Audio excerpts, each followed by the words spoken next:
All right. Okay. All right. So if you look at her stats, the stats are, and I just want to go down to 3-point percentage. I will compliment her on something that I've noticed the last two games, which is great, but I do want to highlight this. 2 of 7, 28%. Okay, so I want to highlight that. Then I want to highlight one more flaw. Actually, two flaws. The second flaw is her passing. Her passes are being deflected. They're inaccurate. They're not on target. Now, there are obviously some because she's getting assists, but there are several, the last two games, that have been woefully off target and they should have been intercepted.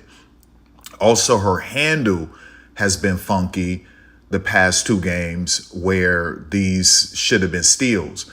It's just been bad luck for her opponents because they have sloppy hands, right? So we saw Italy pretty much intercept at least 4 passes, and they just couldn't grasp it well enough. They had poor hands. We've seen against Italy some very sloppy passes that would bounce off the leg of Monique Billings, and then Italy tries to grab it, and somehow it goes back into the hands of Team USA. They didn't credit her for turnovers against Italy, which leads me to believe this is all about money and this is all about making sure she looks good, because Turner Sports, TNT, True TV paid a lot of money to Fiba to be able to broadcast these games, just the Team USA games. And if you notice, Caitlin had at least 4 turnovers against Italy. Now, unless they just start showing those numbers, I went and Googled. I even went to Gemini and Grok, and they said she didn't have a single turnover. And that was that was after the Italy game. I guess that would have been yesterday. Yeah. So what happened was, like, you saw the pass to Paige Beckers, where she threw an outlet pass to Paige Beckers and it went out of bounds, but it grazed Paige Beckers' fingertips. And somehow they put that turnover on Paige and not Caitlin. And I'm like, okay, I didn't know that that would have been on Paige. It literally grazed her fingertips.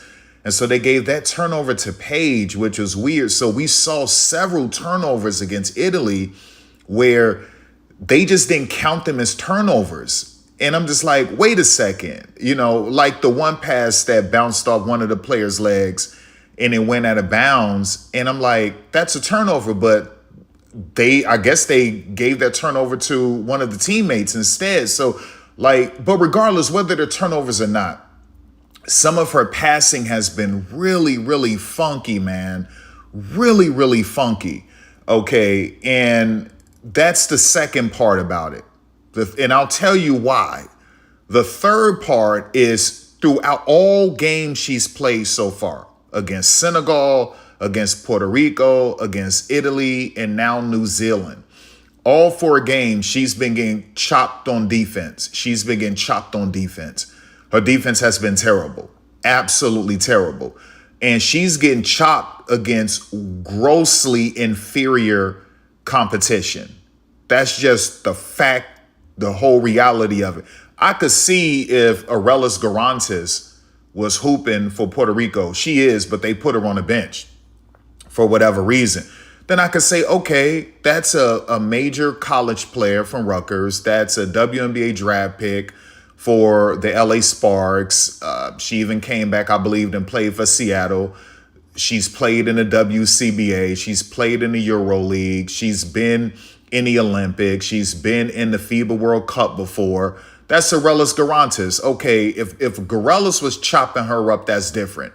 But it wasn't Arelis Garantis. It wasn't her.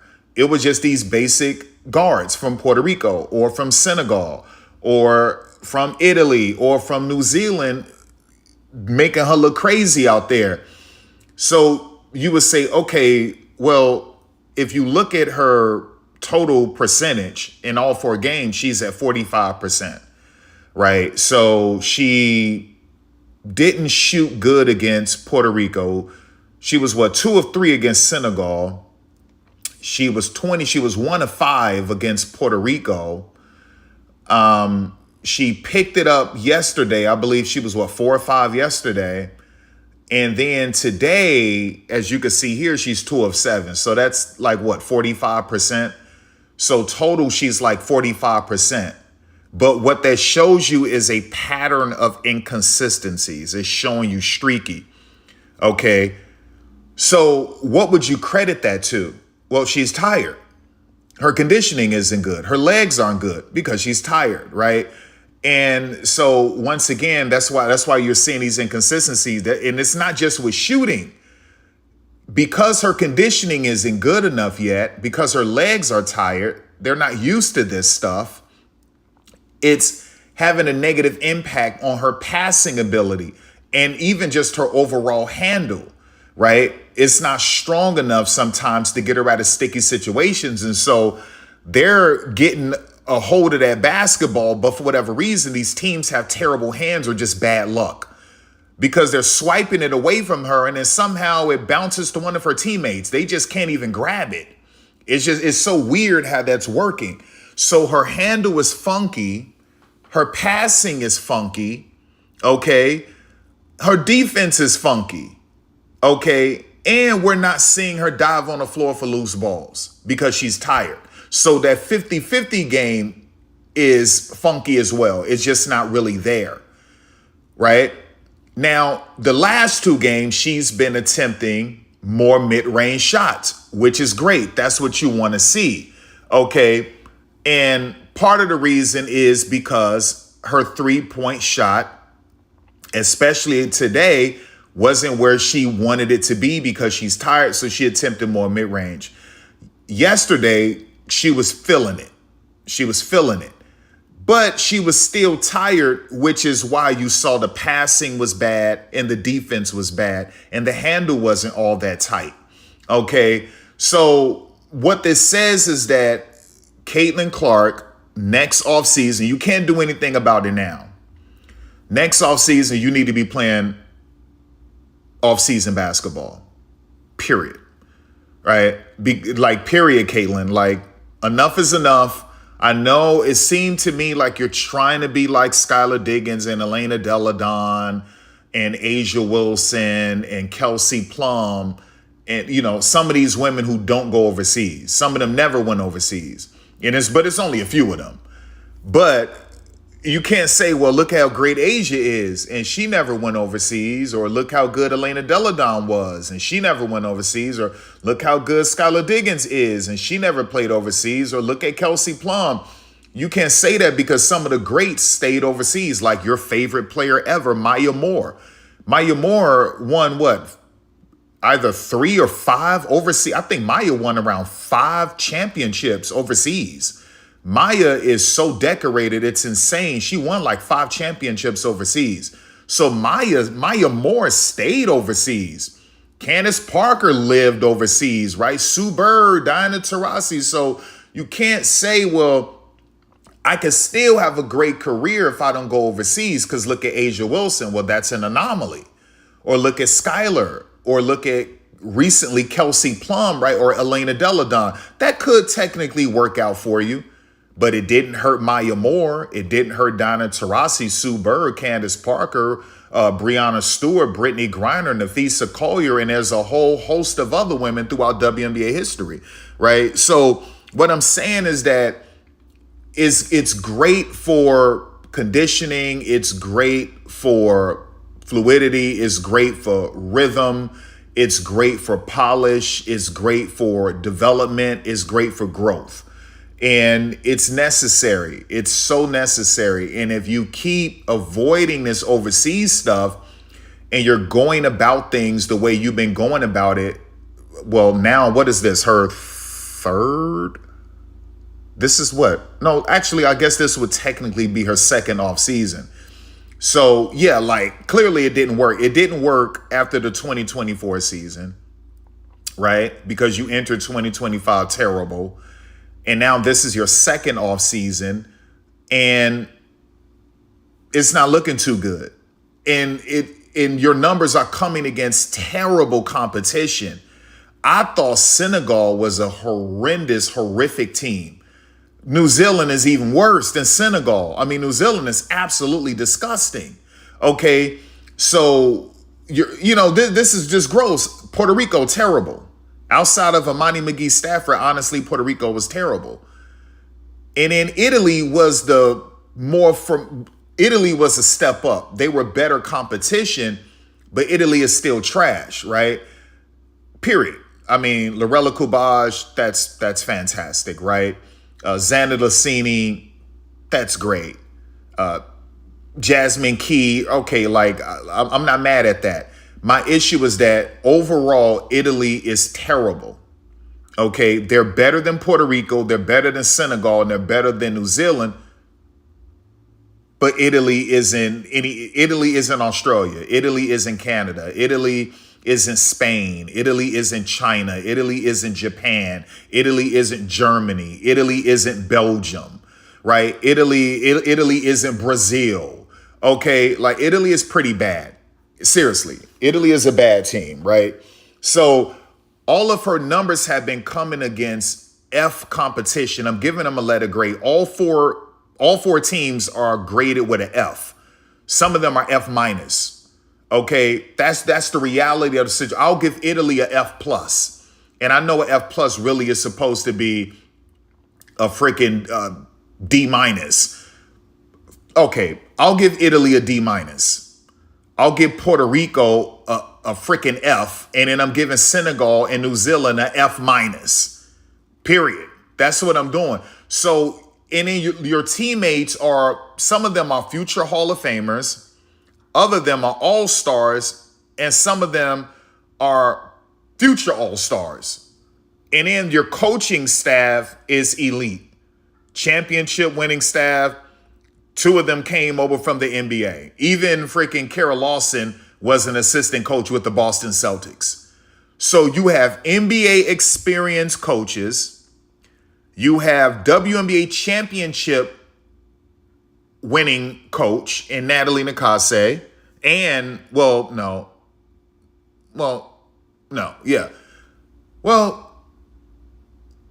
So wait a second. So you actually have 2. You actually have 2. You got Stephanie White and Natalie Nakase, champions as coaches. You have Stephanie White, champion, period.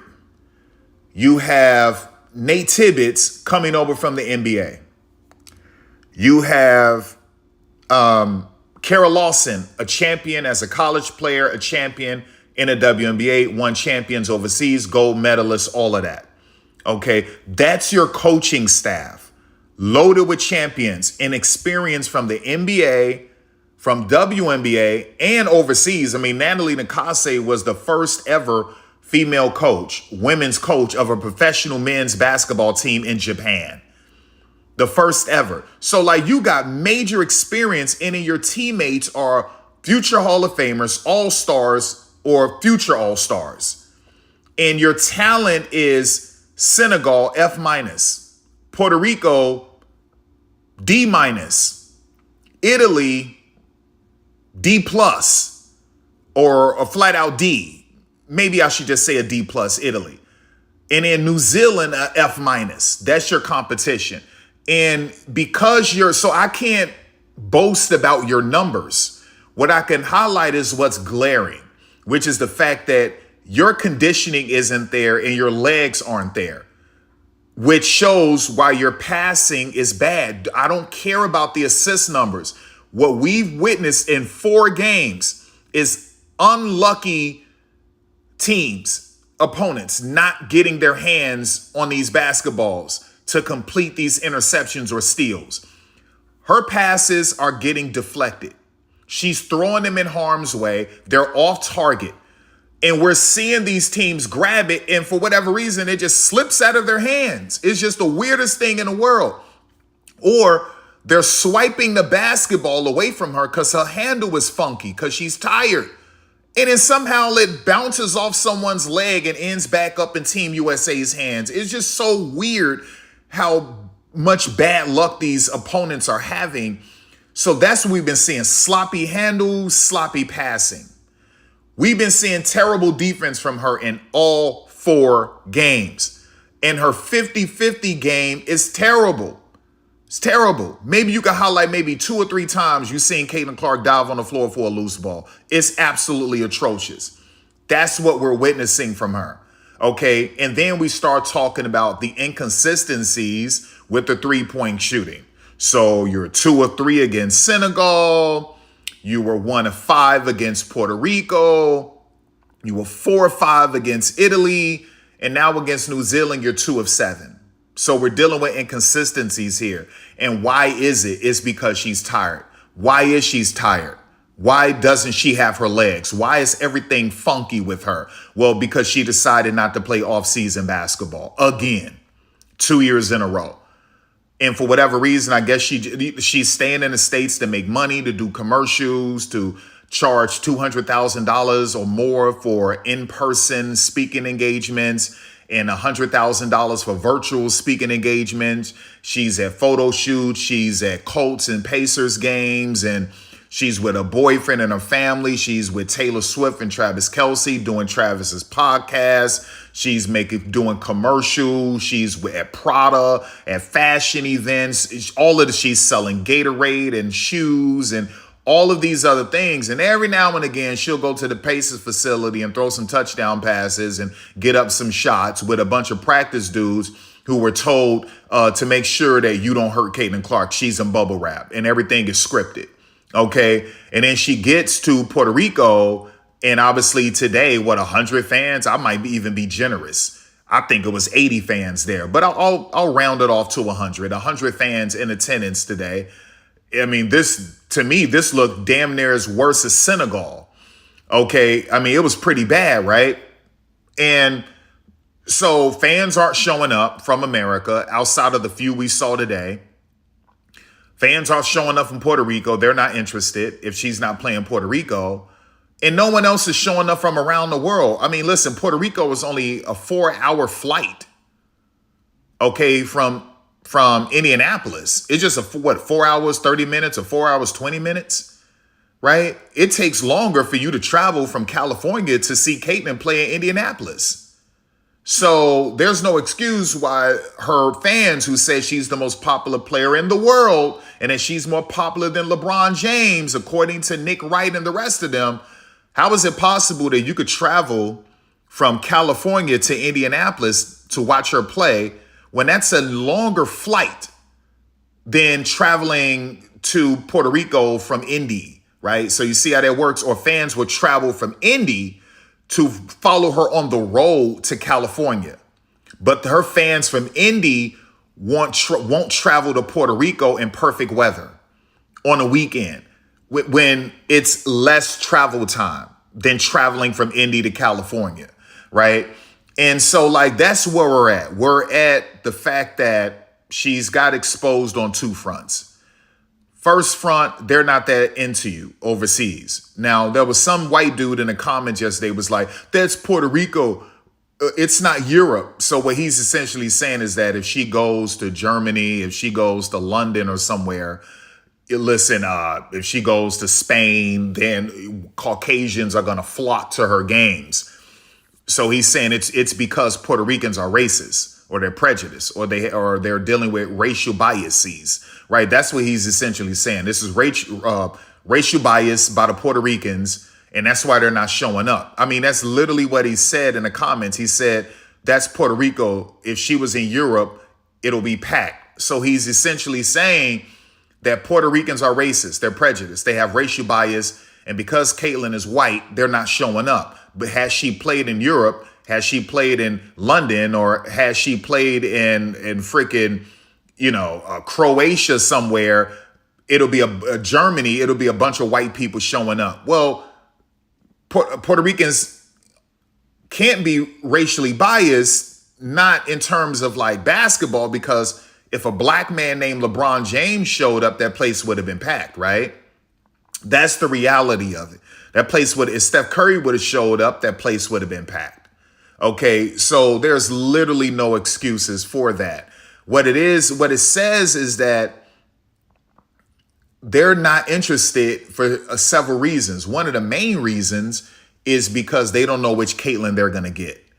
Are they going to get 2023 Caitlyn, pre-Big Ten tournament and some big games she had in the NCAA tournament? Are they going to get post-Olympic break 2024 Caitlyn? Or are they going to get the 2025 Caitlyn or the Big Ten tournament Caitlyn, where she was pretty much bricking every three she put up? Like, so, it's just like, which Caitlyn are we going to get? Are we going to get Big Ten tournament Caitlyn? Which was terrible in terms of percentages, 3-point percentage. Are we going to get first half of 2024 Caitlyn? Are we going to get 2025 Caitlyn? Or are we going to get the Caitlyn that was making almost 40% of her three? They don't know. And then people don't like USA anymore because of what Donald Trump did to these little girls in Iran and killed 175 of them to start a war with Iran so that Israel can take out their number one threat and can have total control over their region and control the Straits of Hormuz. So there's that. America isn't popular because of Donald Trump. They don't know which Caitlyn is going to show up. Okay. And then the third part of that is what? She's not as popular as you people thought outside of America. Now, in America, she's pretty popular. Outside of America, that's just not the case. I mean, it just isn't. Now, when the World Cup gets here and we can see her play in Berlin, Germany, we'll see where it goes. I'm pretty sure all of the teams will be there. Germany is going to come out and support. I don't know about the numbers. I'm assuming that it'll be a lot better because it's the real deal. It's not the qualifiers. So we're going to get a lot of these terrible teams out of there. So it'll be the real deal at that point. Yeah, you want to show up. I think obviously more fans are going to show up to watch Germany than they'll show up to watch any other team. Okay, or maybe they'll show up to watch, France or Belgium, right? Or even Spain. But I think some of the other teams, you're going to see some seats, a lot of empty seats. Okay, I think the intrigue to see Caitlyn is going to be there. But once again, you don't know which Caitlyn is going to show up. So it's like a total gamble. Right. But that's to be seen. We don't even know if she's going to play in the World Cup because she can get injured. So we have no clue. We don't even know what's going to happen to the United States of America. Or does Germany even want anyone from America in Germany because that could make them a target? Who the hell knows? So we don't even know. What I can tell you is that this is 4 games in a row where the attendance has been trash for Team USA. Puerto Rico is an outlier because they showed up to watch Puerto Rico. It's in Puerto Rico. Senegal, Italy, and New Zealand, terrible. Italy, around 300 fans showed up. Senegal, less than 200. Today, it looked like it was less than 100, but I'll be nice and say 100. And it was the weekend, Saturday and Sunday. Perfect weather in Puerto Rico. You could have traveled to Puerto Rico, but that's not what they wanted to do. Okay.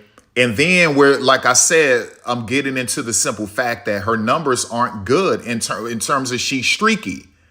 Why is she streaky? Because she's tired. Why is she tired? She decided to make money instead of improving her game, right? Well, can't you, walk and chew gum at the same time? Can't you multitask? Let me tell you something right now. Listen, this is 2 off seasons in a row. Caitlyn chose money and fame over her game. That's 2 off seasons in a row. And it's catching up to her. When she plays in the WNBA, she won't be playing against Senegal. She won't be playing against Puerto Rico, Italy, or New Zealand, right? She's going to be playing against the very best women in the world, probably with the exception of 1 or 2 players per team who quite honestly shouldn't be in the league. But over 90+%, 97, 98% of the WNBA are the best players in the world. It's not even close, right? Not even close. That's who she'll be going up against. So if she's struggling against New Zealand with threes, clean passes, and her ball handle and her defense and her 50-50 game, what's going to happen when she plays the Minnesota Lynx, when she plays the Las Vegas Aces, when she plays the Golden State Valkyries, the Washington Mystics? What's going to happen? If she's struggling against Senegal, if she's struggling against Italy and Puerto Rico, what's going to happen when she plays the Sparks, when she plays the Sky, when she plays the Dream, when she plays the Sun? Like, it's going to be completely different. It's just not the same. And you don't have, all of your teammates aren't Hall of Famers and All-Stars or future All-Stars. So it's easy for you to get assists or for you to get some clean looks off of screens or just open looks when they have to have their heads on a swivel, your opponents, because they look to your right and then there's Ryan Howard. They look to your left and then there's Paige Beckers.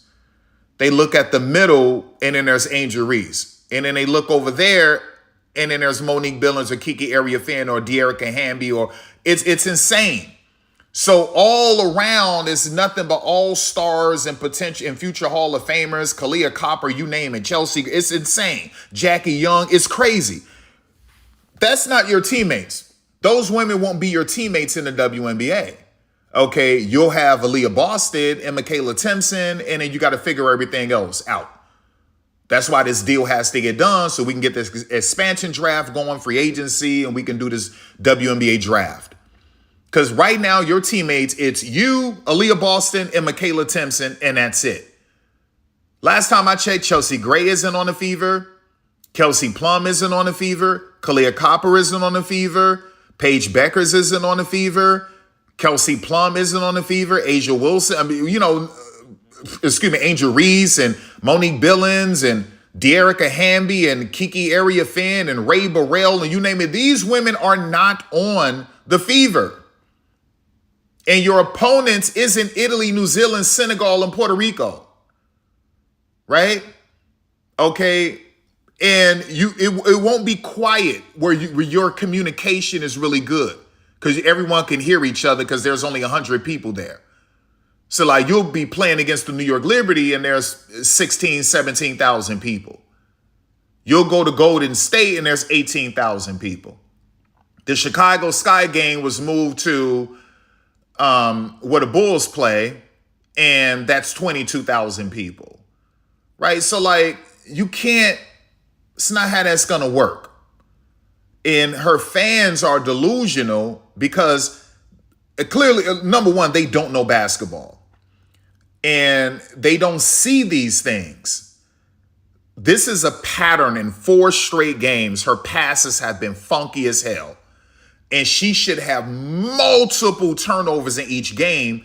It's just that her opponents are so terrible when they grab the basketball, it slips out of their hands. It's ridiculous. If they knock it out of her hands when she's dribbling, it bounces off someone's leg back into Team USA's hands. It's the most ridiculous blooper stuff I've seen. It's just disgusting, right? So she should have way more turnovers than what she's been having. Her handle is funky. Her passing is funky. Her defense is terrible. Her 50-50 game is terrible. And she's inconsistent making threes. Senegal, 2 of 3. Puerto Rico, 1 of 5. Italy, 4 of 5. New Zealand, 2 of 7. But you know what stayed consistent?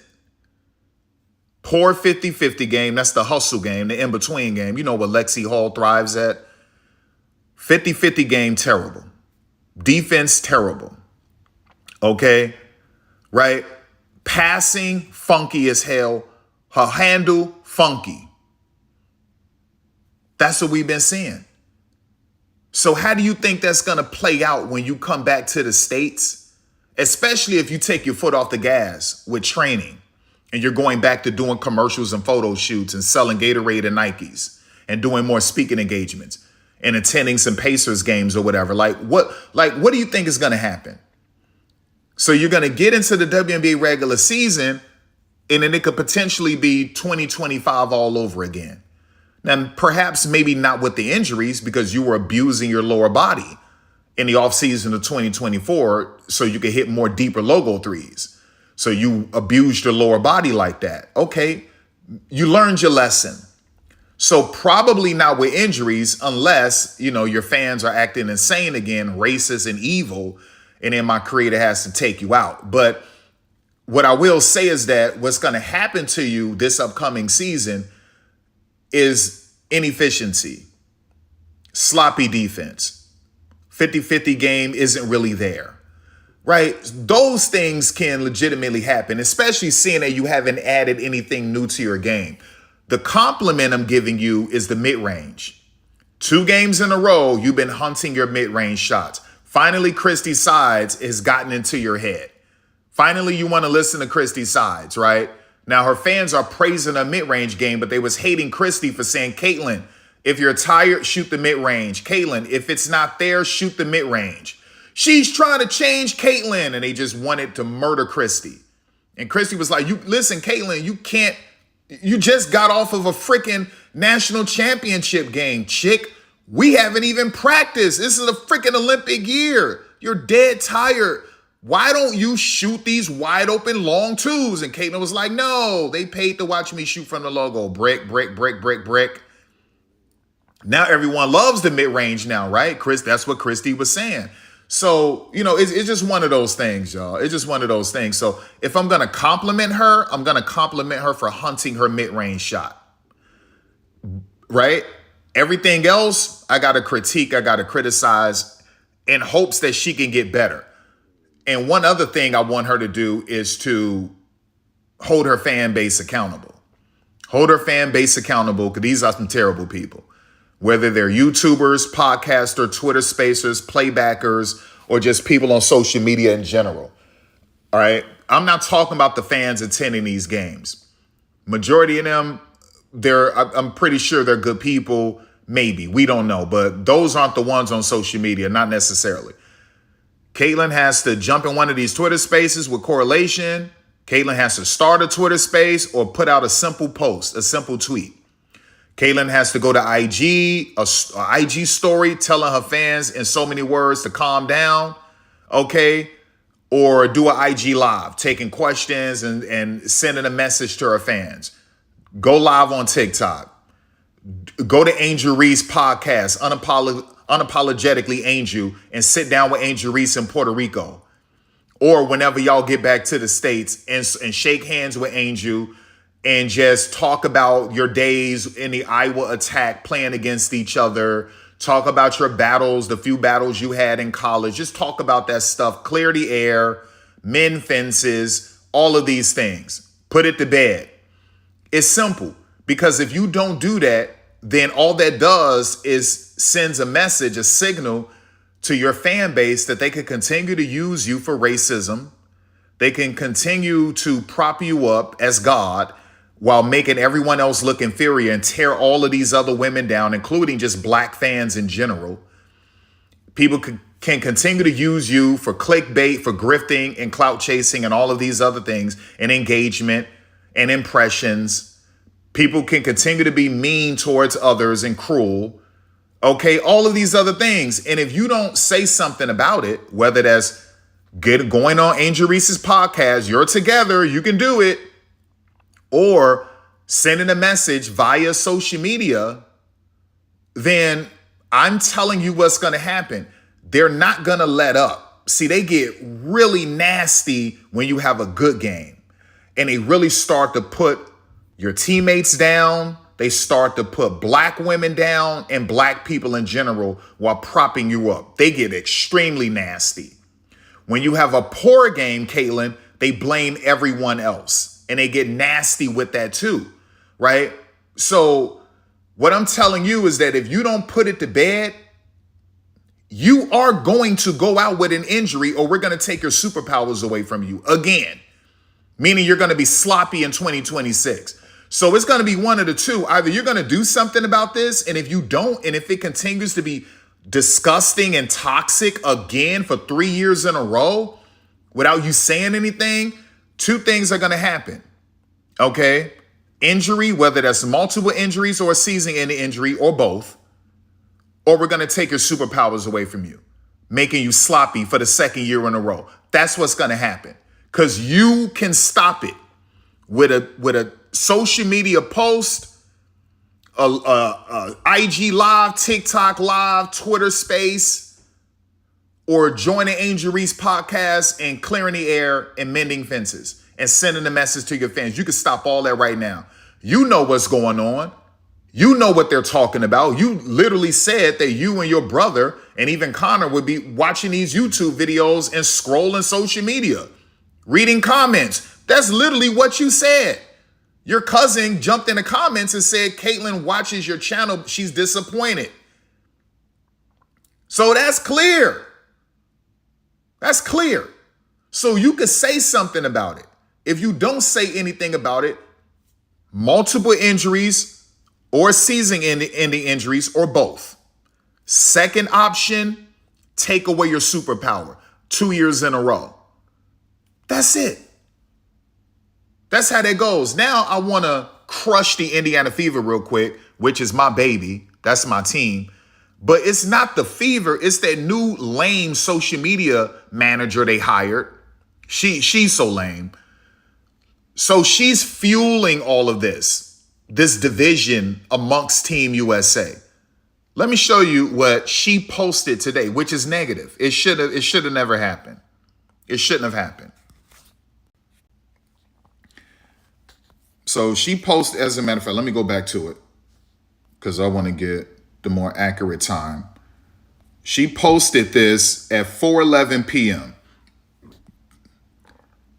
Caitlin Clark leads all players through 4 games with 51 points and 25 assists. That's disgusting. That's just disgusting, y'all. Right? So her teammates, they see this and they say, okay, so there's Caitlin and then there's everyone else. Right? You're separating Caitlin from us. So there's Caitlin and then there's Team USA and just everyone else. You shouldn't do that. Right? So you're fueling all of this toxicity with this post. This is a toxic, divisive post. This is a messy post. When I saw this, I said, what are you doing? What are you doing? Right? If anything, you didn't even have to do this. It's like, all you had to say is Caitlin Clark through 4 games. You didn't have to say Caitlin Clark leads all players. You didn't have to do that. You could have left out all players. You could have left out leads all players. Leave that out. All you had to post was Caitlin Clark through 4 games. That's all you had to do. All you had to do was put Caitlin Clark through 4 games, 51 points and 25 assists. But by you placing leads all players, it now becomes a toxic post, right? It separates her from her teammates. This is negative. Now, you know who's going to eat this up? Her worshipers, her booty sniffers, her booty eaters, her STD fans, her evil, disgusting, satanic fans. And I'm not even going to throw Satan in here because Satan don't even like these nasty people, right? Like, this is what it is. So now they just jump up in the comments. It's like, oh my gosh, yes, they're so much better, right? So you see him, he's getting toxic. And so like when you run through it, that's what it is. Oh, they ate this up. They ate this one up. The quoted tweets, the comments, the spam comments, they love that they did this because this is negative. I think Caitlin should DM them, reach out to them and say, please remove that post or recaption it. Okay, right? This is negative. The whole tone of it is negative.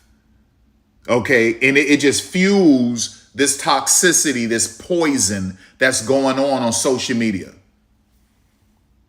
This was negative. This was absolutely toxic. Okay. And it was absolutely disgusting. And I don't respect it at all. I don't respect it at all. Absolutely disgusting. Oh, man. Hold up. Before I get to these comments, hold up. So let me do this real quick, people. And I can finally start reading some of these comments. Let me start. All right, Miss Alberta says, I stopped engaging these types of posts, tweets. And you're right, you're glad you did. Just One says, I heard the guy talking just a second ago, talking about Connor, her boyfriend. They're obsessed. Well, see, Just One doesn't know what he's talking about. L.I.L. or L.E.L. says, can't win. Clark 12 turnovers through 4 games. I didn't know she had 12 turnovers. I know that when I Googled yesterday's turnovers and I went to Grok and I went to Gemini, they say she didn't have any turnovers. I was like, what? Michael says, it is funny that some demand others to say or do what they want if they get really upset and call others names. Okay, anyway. Women's basketball forwards say, yeah, this is the problem. The CC discourse is nasty. Andy says, yeah, she leads in points, assists, plus minus. CC's the GOAT, leads all players. That's negative. See, Andy is another one of these toxic STD fans. Dan, the man boxing, says, he's talking to that dude. All right. So Mike, let me get Mike up out of here. Hold up, y'all. So everyone who would I wasn't even paying attention. So if you were saying something negative about me in the comments, you're done. You're done. Who was that? Who said he needs to take his meds? Let me see. All right, so he's out of here. He's done. Who was the other one? Let me go to the other dude.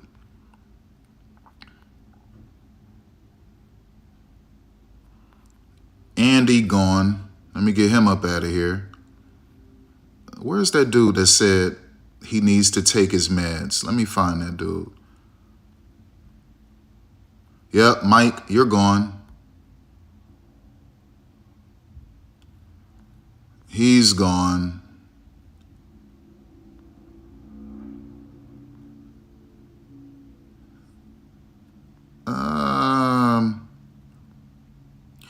I don't mind Michael Caterino, but if you say something negative against me, I'll get rid of you. It's just that simple. You'll come in here and you'll be respectful and you'll debate the point, but you will not disrespect me and call me out of my name. That's just not what's going to happen.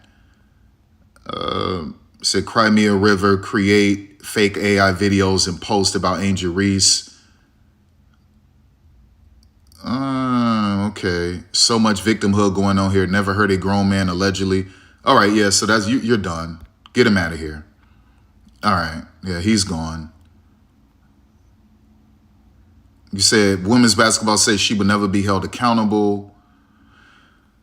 Dan, a man says, I'm not sure playing only 13 games last season makes you the best point guard in the league. Veronica Burt, yeah, that's true.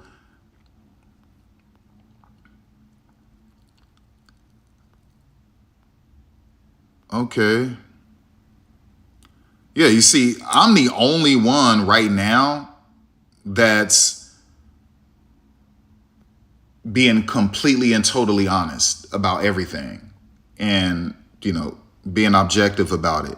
And so everyone else, if you go to YouTube and you type in Caitlin Clark, everything is all positive, right? So watch this. Watch this. Let's go Caitlin. Let's do Caitlin Clark. We'll go to filter. And we'll do today. Now watch this. This is everything. This is all the videos today about her. Now watch this.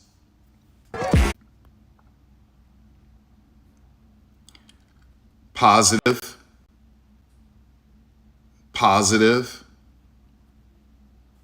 Positive. Positive. Positive.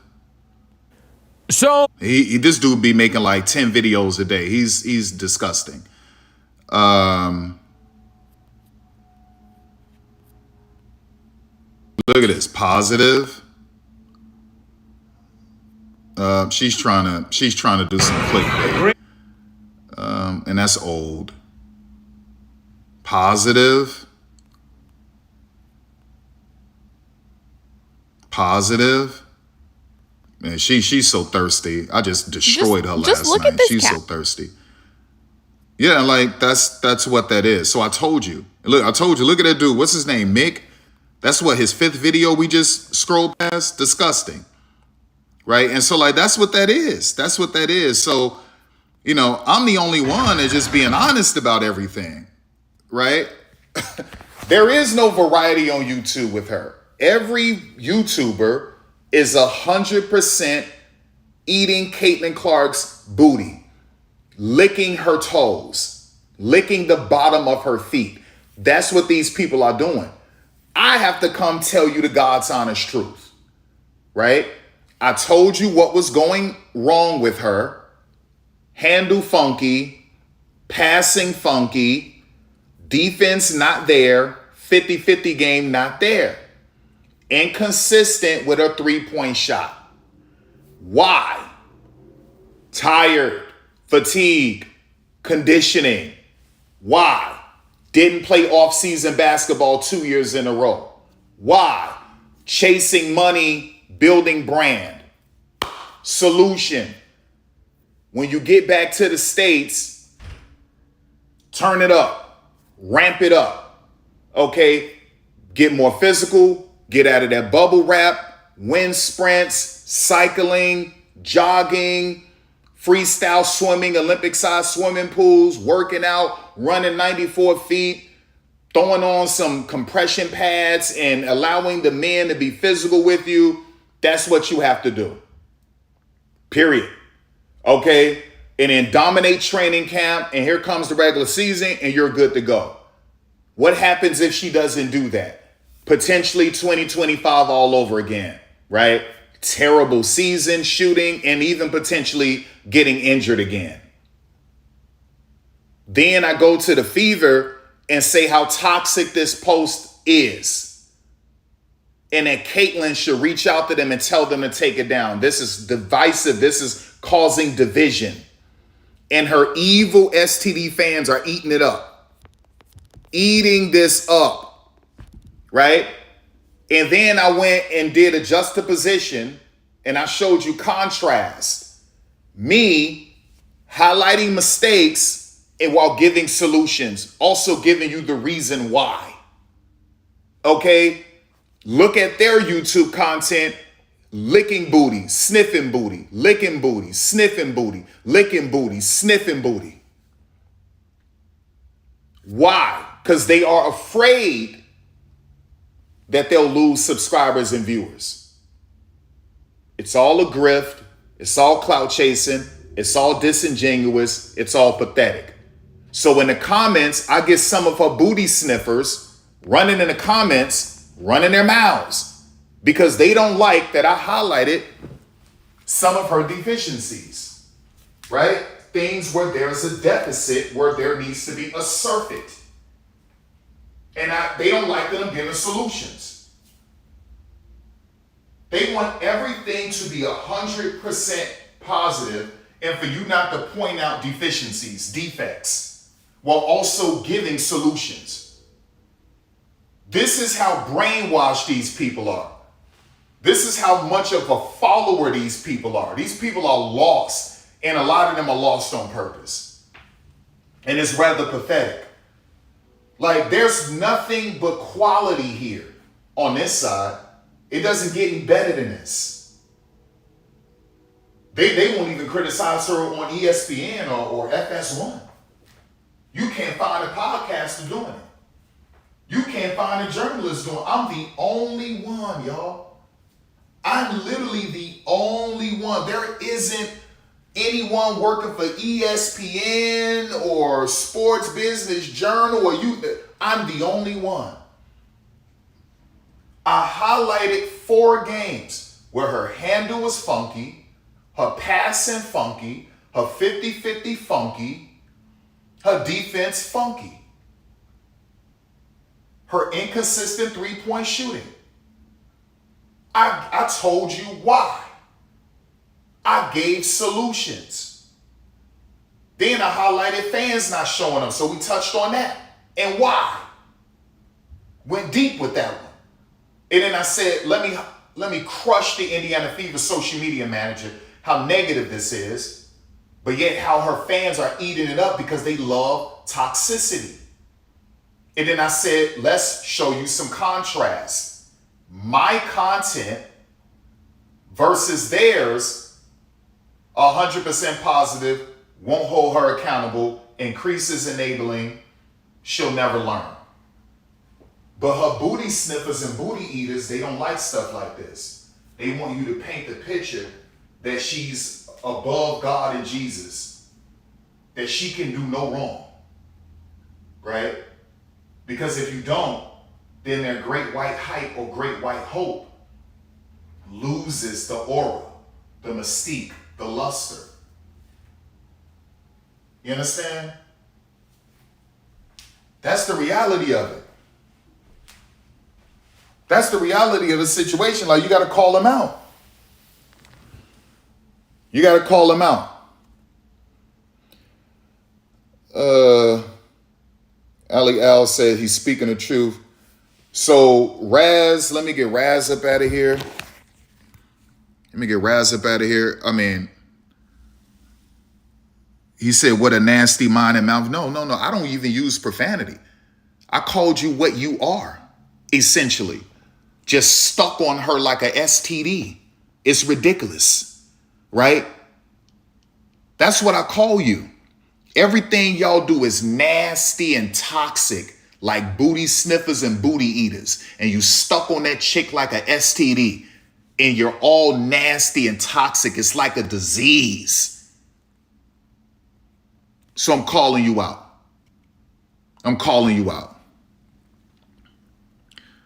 Black Moss says 100%. Liquid says not every YouTuber. There are some that will actually tell you the truth about Caitlin Clark's game. Yeah, but you got to, I'm talking about YouTubers, dog. Like, you got to comb through social media and then you can find some. There isn't a single YouTuber that is making an honest video about Caitlin Clark.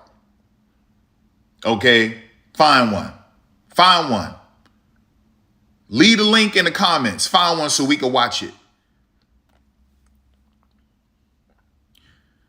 Dan the Man Boxing, I've noticed that KTV scaled back on adding Clark's name to his recent titles. I believe he was warned about the clickbaiting. You never know. Al says, all right, boom, boom, boom, boom, boom. 10 videos a day. Mick must be, yeah, that's wild. Hey, have you seen KTV last video thumbnail? Apparently CC went GOAT mode. Nah, I don't even watch that dude content. I stopped. I wasn't watching it before until I saw he copied in a title of his video talking about, oh, we know who 2 of the 3 women who didn't agree to a strike. I swear to God, that was the first time I ever in my life watched one of his videos. And I clicked on it because I was like, wait a second, he just copied that for me. Like 2 hours ago, I made a video revealing 2 of the 3 women and why. So in his video, he says, y'all, the streets are talking. Okay? I'm gonna tell you who are 2 of the 3 women.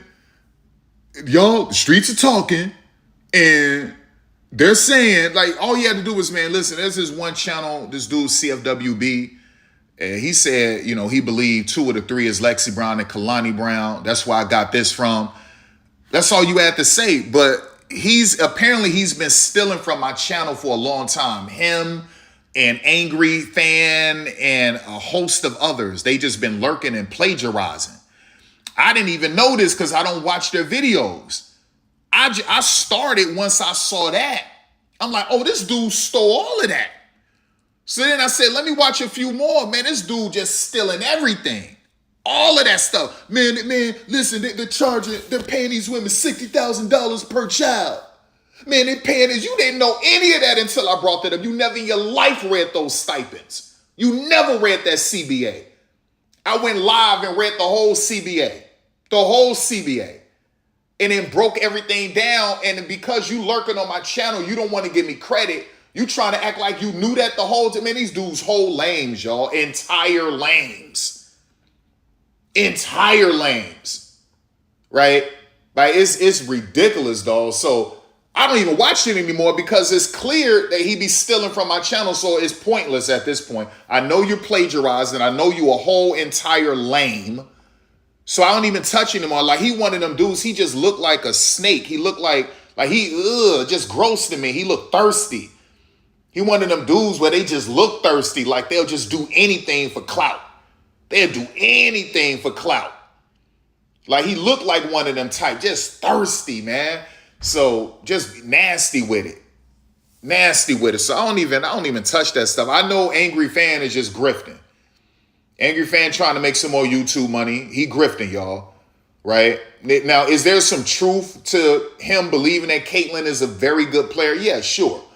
But this dude grifting, I don't even mess with that dude. I knew about him from the battle rap era when he made that battle rap videos. But him talking about Caitlyn, that's him trying to make money. It's a hustle. And he's not going to go against Caitlyn because he'll lose support.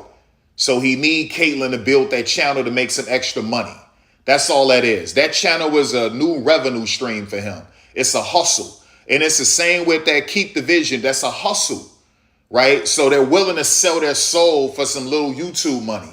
That's all it is. And they're willing to go to other channels that are small channels and lurk and plagiarize because they don't have any ideas.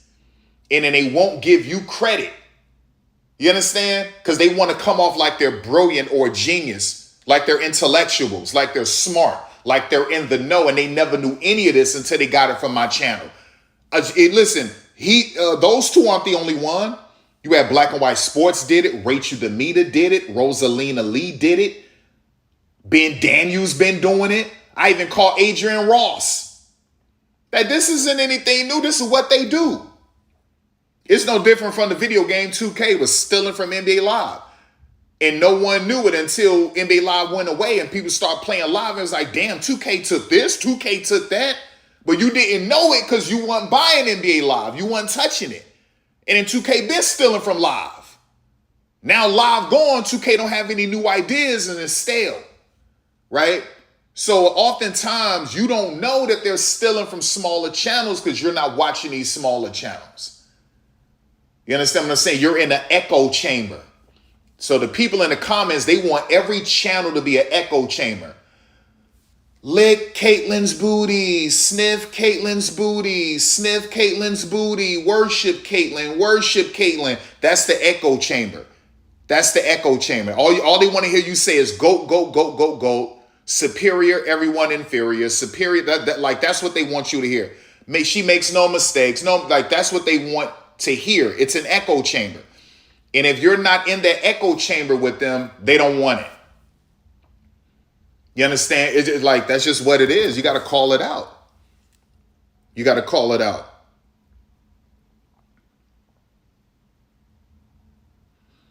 So Raz clearly doesn't know. I just broke down the numbers yesterday. Like, Raz is dumb as hell. Dude. I've been doing this a long time. I've been doing this. Listen, let me get this dude up out of here. Hold up. Like, I don't play stuff like that. Boy, you would never in your life. Let me get this idiot out of here. You're done. You don't play with me. Sean says, CFWB, God bless. The funny thing is, like, you're the only one who discusses her flaws, but also makes suggestions on how to improve, especially when you say she should have been at Athletes Unlimited. That's right. Carlos says the reason for the 100 fans in attendance is because in Puerto Rico do other things during the... Listen, Carlos, there's things to do in every major city. There's things to do in San Francisco and California, but they still show up. There's many things to do in Chicago and New York, but they still show up. A lot of fun stuff to do in Seattle, and they still show up. Like, no excuses, man. No excuses.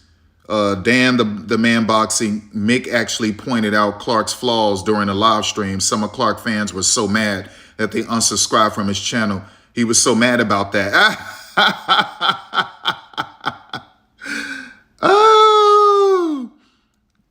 Oh, yeah, Sean, what's up? Miss Alberta, it's also the same with the W36. I never heard of these channels in my life. Black Moss, yeah, you say you rocks something. I don't know these people, dog. I don't know none of these channels. Black Moss, you're the only one. That's why I'm glad I found this channel, Breath of Fresh Air. Al says he's speaking the truth. Yeah, like, that's what it is. Nate says, yeah, he been doing this for a while. YouTube keeps shadow banning. Yeah. YouTube got my channel suppressed, son. I mean, that's why I don't do non-live videos. It's rare because YouTube really killed those. That's why I'm always going live, because YouTube will let me reach more people live. But when I'm done with the live video, YouTube suppresses the video. So it'll be a month later and you can look at this video and it only reached like 90 people. That's crazy, right? So when I'm done with this video, it'll be like 1,000 or over 1,000, right?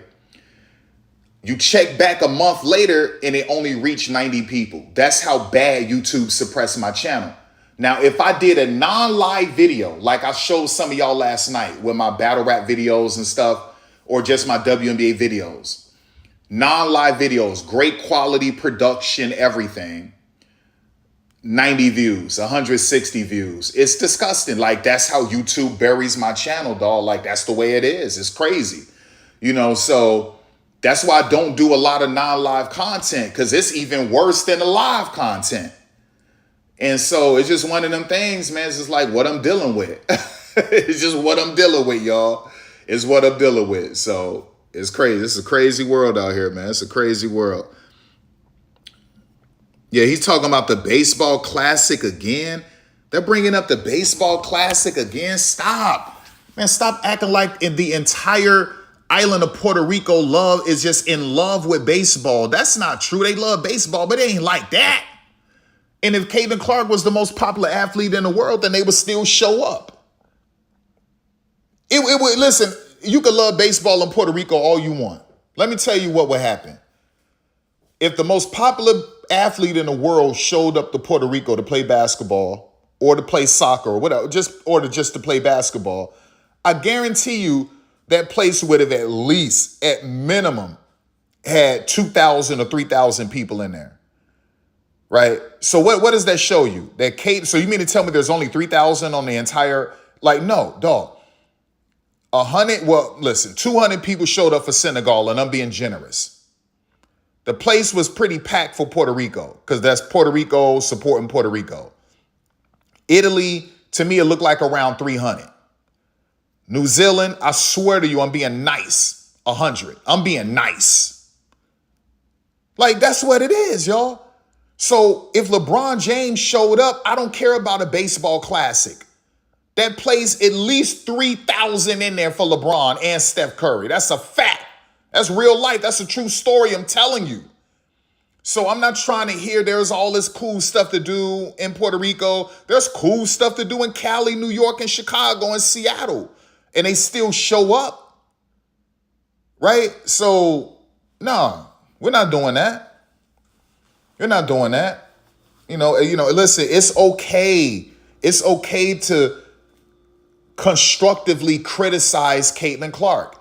It's okay to dispel, to shoot down, to get rid of lies, okay? To get rid of false narratives. That's okay. You people said that Caitlin Clark is the most popular athlete in the world and that she's more popular than LeBron James. There is a show on FS1 that has been getting worse ratings than the WNBA was getting in 2020.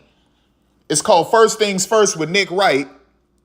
And that idiot literally said that Caitlyn is more popular than LeBron James. Well, apparently that's not true. Because if LeBron James showed up to Puerto Rico in that same arena, I can guarantee you 3,000 to 5,000 Puerto Ricans would have been in there.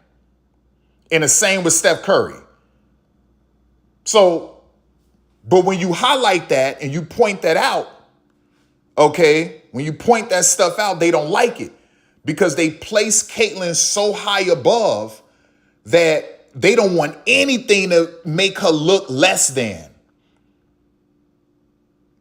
And so they attack you or they unfollow you, they unsubscribe. Like that's what it is, right? That's how sensitive and fragile her fan base is. But yet they're so toxic and negative and evil, okay?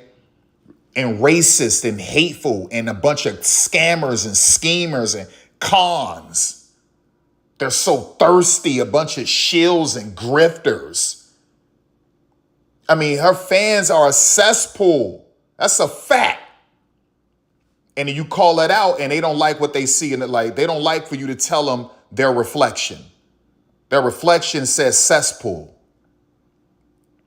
And then I could back it up by going to social media, showing posts and comments. I can back it up going to comment section on YouTube. I can back it up by going to YouTube channels making money off of tearing down black women in women's basketball and even just black women in general or black people. I got receipts. I can back all of that. I can back it up. You understand? And then I could go to my own comments and back it up. So they don't want you to tell them what their reflection looks like. That's the reality of it, right? If it was announced that Lionel Messi was coming to play in a match in Puerto Rico, tickets would have sold out in minutes. That's right. That's right. Like these people don't want to hear the truth. They don't want to hear the truth, man. They don't want to hear the truth. It's crazy. It's crazy. Actually, I think I'll just...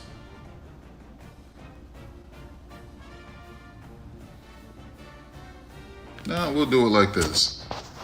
All right.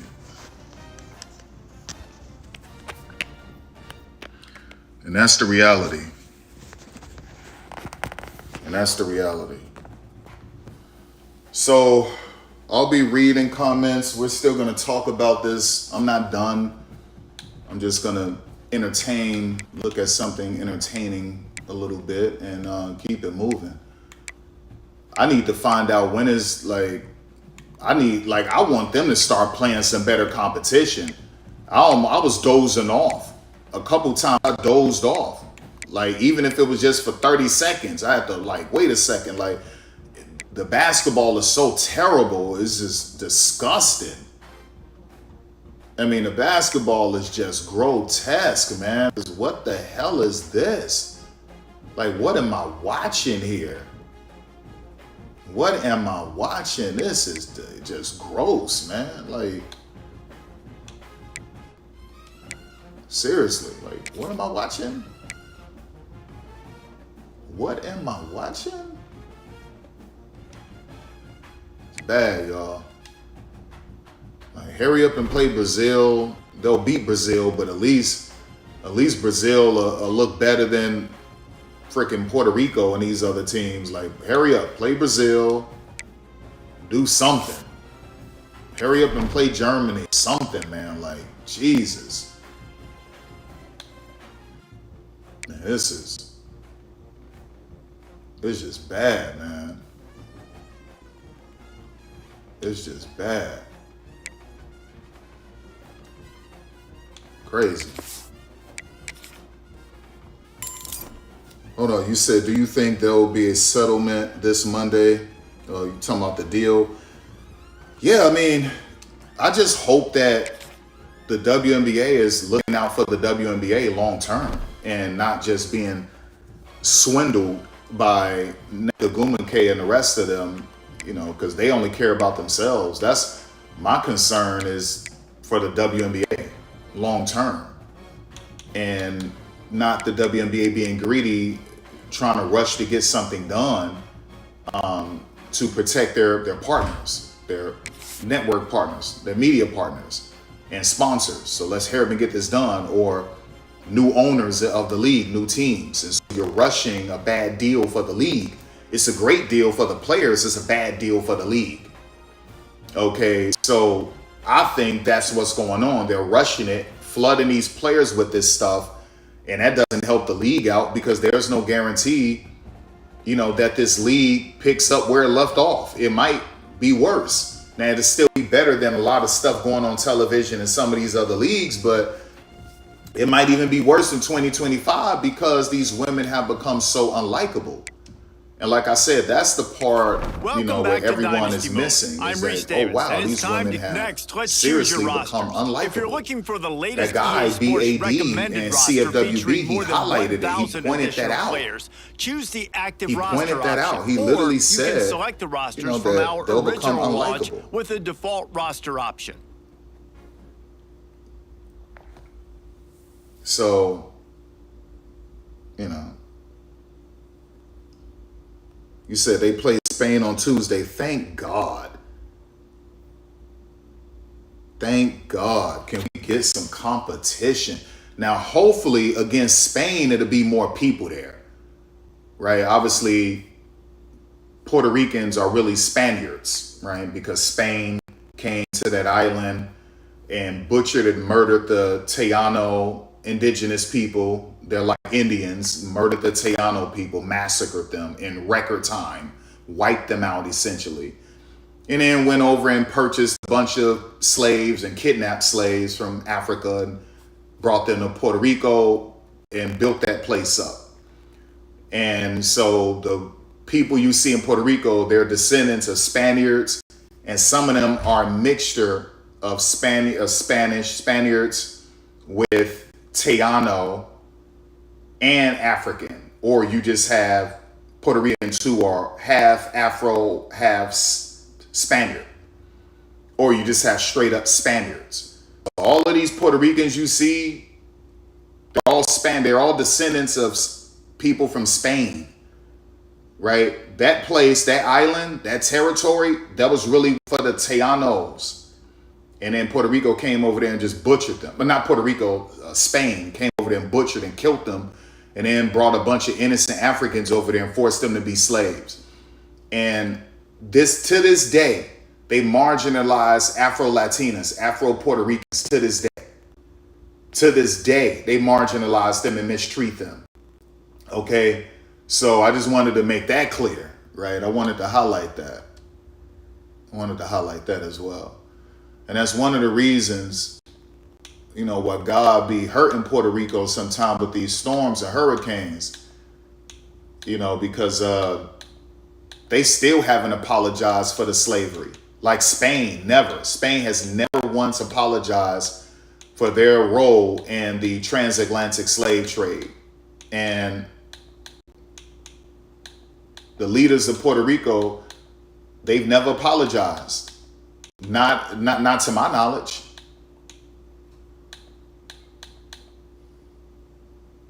Not to my knowledge.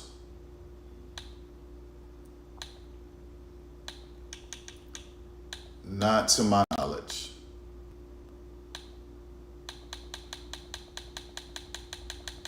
Hold on, let me get to these comments.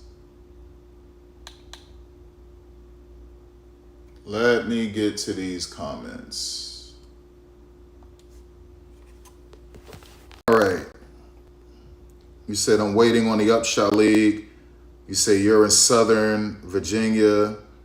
So I'm near Greensboro, North Carolina, Charlotte. Can't wait to see who would be on the different teams. Well, right now they're working out. They're having tryouts. So today they had tryouts in Jax, Florida. And there's a bunch of no names. I'm not gonna lie. It's a bunch of no names. There's a few players that stand out, but there's a bunch of no names. And part of it is because you got players still overseas. You have women who are playing for their country in the qualifiers, and you got women still in college that they'll have to come to the UPSHOT League once this college season is over with, and the tournaments and all of that stuff. And then they're waiting to see who's going to get waived from the WNBA. So the women trying out for them now are women mainly coming from JUCO, mid-majors, like I said, lower level D1, some HBCU players, stuff like that. That's who you see. And, there's women who have been out of basketball for a few years and now they're trying out the UPSHOT League. The UPSHOT League, they're not going to keep these women. They're just trying them out, seeing what works. Maybe they spotted a few that they'll keep. I doubt it. Maybe there's a couple. I think Sonya Morris they're going to keep. So maybe there's a couple that they'll keep. But it's from the videos I've seen that the coaches were sharing, it's pretty bad. It's pretty bad, right? Now there have been some that stood out, but they're not keeping these women. They're just doing tryouts, and that's all this is. They're waiting on who the WNBA is going to waive and cut, who the WNBA won't draft. Then they're waiting on all these overseas leagues to be final, and then obviously for the Fiba qualifiers to finally be over with. And those will be the players that they'll bring to the UPSHOT League if they're willing to play. Right now, they're just giving women an opportunity to try out. And if you really, truly stand out, they'll keep you around. But they're just waiting on the WNBA to let go of these players that they let go of every year. And the UPSHOT League will give them a contract. And the same thing with these women overseas and in the FIBA qualifiers. So, yeah, that's where that is. I think UPSHOT, they already did their Greensboro. I think they did Savannah. Now they're in Jax. Hold up, you guys.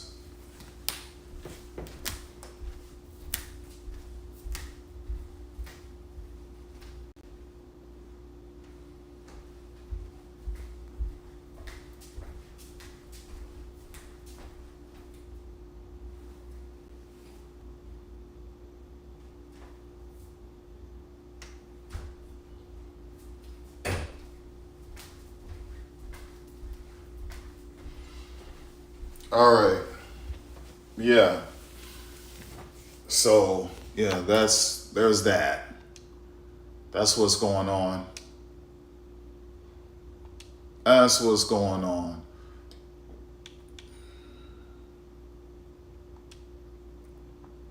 Crazy. You say you wish Liz Kitley would get back to playing ball. Yeah. And she's been doing some television too. Yeah, I mean, it's the same thing I wish would happen with Gabby. I wish Gabby Marshall. I wish that would happen with Lauren Ross. I wish it would happen with Sydney Paris. There's a lot of these women I wish it would happen. I wish they would just get back, man. Get back. But that's not what they want to do.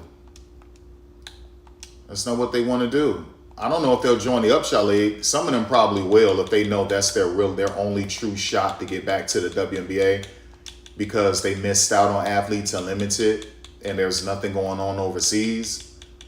They'll try to reach out to the UPSHOT League. You can't say, well, the UPSHOT League isn't going to pay them enough. The UPSHOT League, these women were running to Australia, and Australia was giving them like $23,000, the veteran minimum. The average base was like 30-something thousand. So you can't tell me that these women wouldn't play for the UPSHOT League when they was running to Australia, making that little bit of money in Australia. I'm not trying to hear any of that. At all.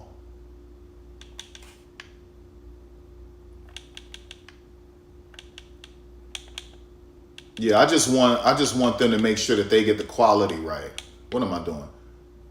Yeah, because which I believe they will. Just get the quality right in terms of the talent, because you start a new league and the talent is piss poor, like what we're seeing in these qualifiers against Team USA.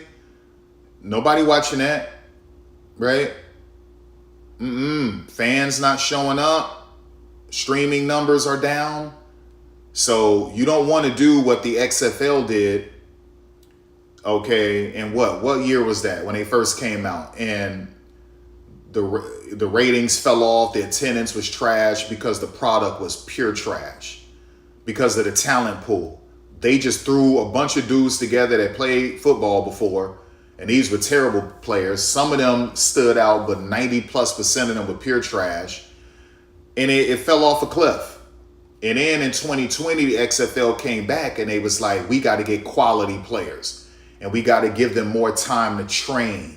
And so the product got good in 2020. The ratings got good. The attendance was good because the product was good. You got higher caliber players and you gave them enough time to actually train together. But the XFL couldn't handle their financials. Plus, there was a COVID situation. Now, the USFL did it the right way. The USFL went and got high quality players and they trained them really well. And so the USFL product was always good. They always had the best product, right? So you have to do it like that. You can't rush it like the XFL or you'll hurt yourself. That's not sustainable. You got to do like the USFL did and bring in high quality talent. Give them enough time to train and build chemistry, and the games are easier to digest. It's quality basketball. It's just not the WNBA, but it's quality basketball. And the streaming numbers will be solid. The attendance numbers will be fair. They will be solid enough, and that's how you build. But if you're just throwing a bunch of these women out here on the court, and that's not good. That's not good. And another thing that I've been noticing with the UPSHOT League in these tryouts, I haven't been seeing a lot of tall players. Okay, now today I saw 2 tall players that I do not recognize. Okay, I don't recognize. These women must have been at the JUCO level because I've never seen them before. So, but normally it's just a bunch of short women. They're all just short, under 6 feet. There's a couple that look like they could have been 6 feet or 6'1". Everyone else looks 5'11", 5'10", 5'9", 5'7". There's some that look 6 feet, 6'1". And then today I finally saw 2 tall players, and they had to come from JUCO because I never seen them ever. So yeah, like that was that. So I'm hoping that they can get some more taller players in this league because that's going to look crazy. But like I said, they're waiting on the WNBA to cut and waive these players. They're waiting on the qualifiers to be over with, and they're waiting for these leagues overseas to be over with. Okay, and just for women, the WNBA won't even draft at all. Okay, and then those are the women that they'll offer contracts to. So you will get quality basketball. They're just letting these women try out for now. And maybe there's a few that they might keep if they stand out. And so that's all. That's all this is about, man. That's all this is about. That's all this is about. Yep.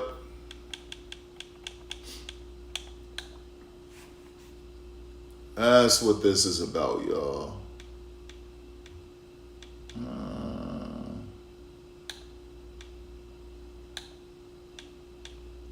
Mad scientist. Nah, we do everything aggressive. Like, we just out here just aggressive. Super aggressive. All right.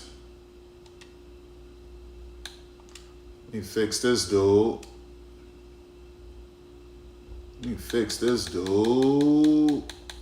Where my boy at with the green locks?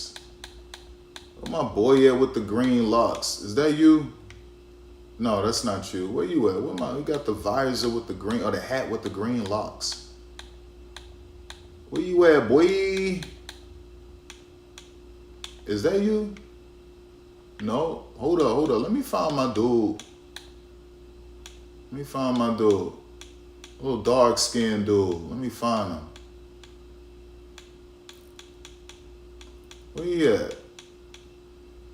No, that's not him.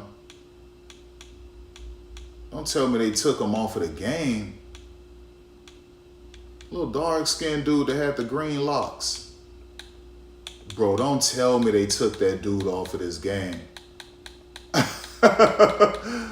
Hold up, let me find old boy, man. Damn. Don't tell me he gone. Nah, that's not him. Is it him? Yeah, this him right here. Oh, look, he got the green locks out here. Little green and teal or green and blue locks. That's what I'm talking about. Let me get him. Nah, we're not gonna do that. I want him looking a little bit thin. Understand? We're gonna go 6'7".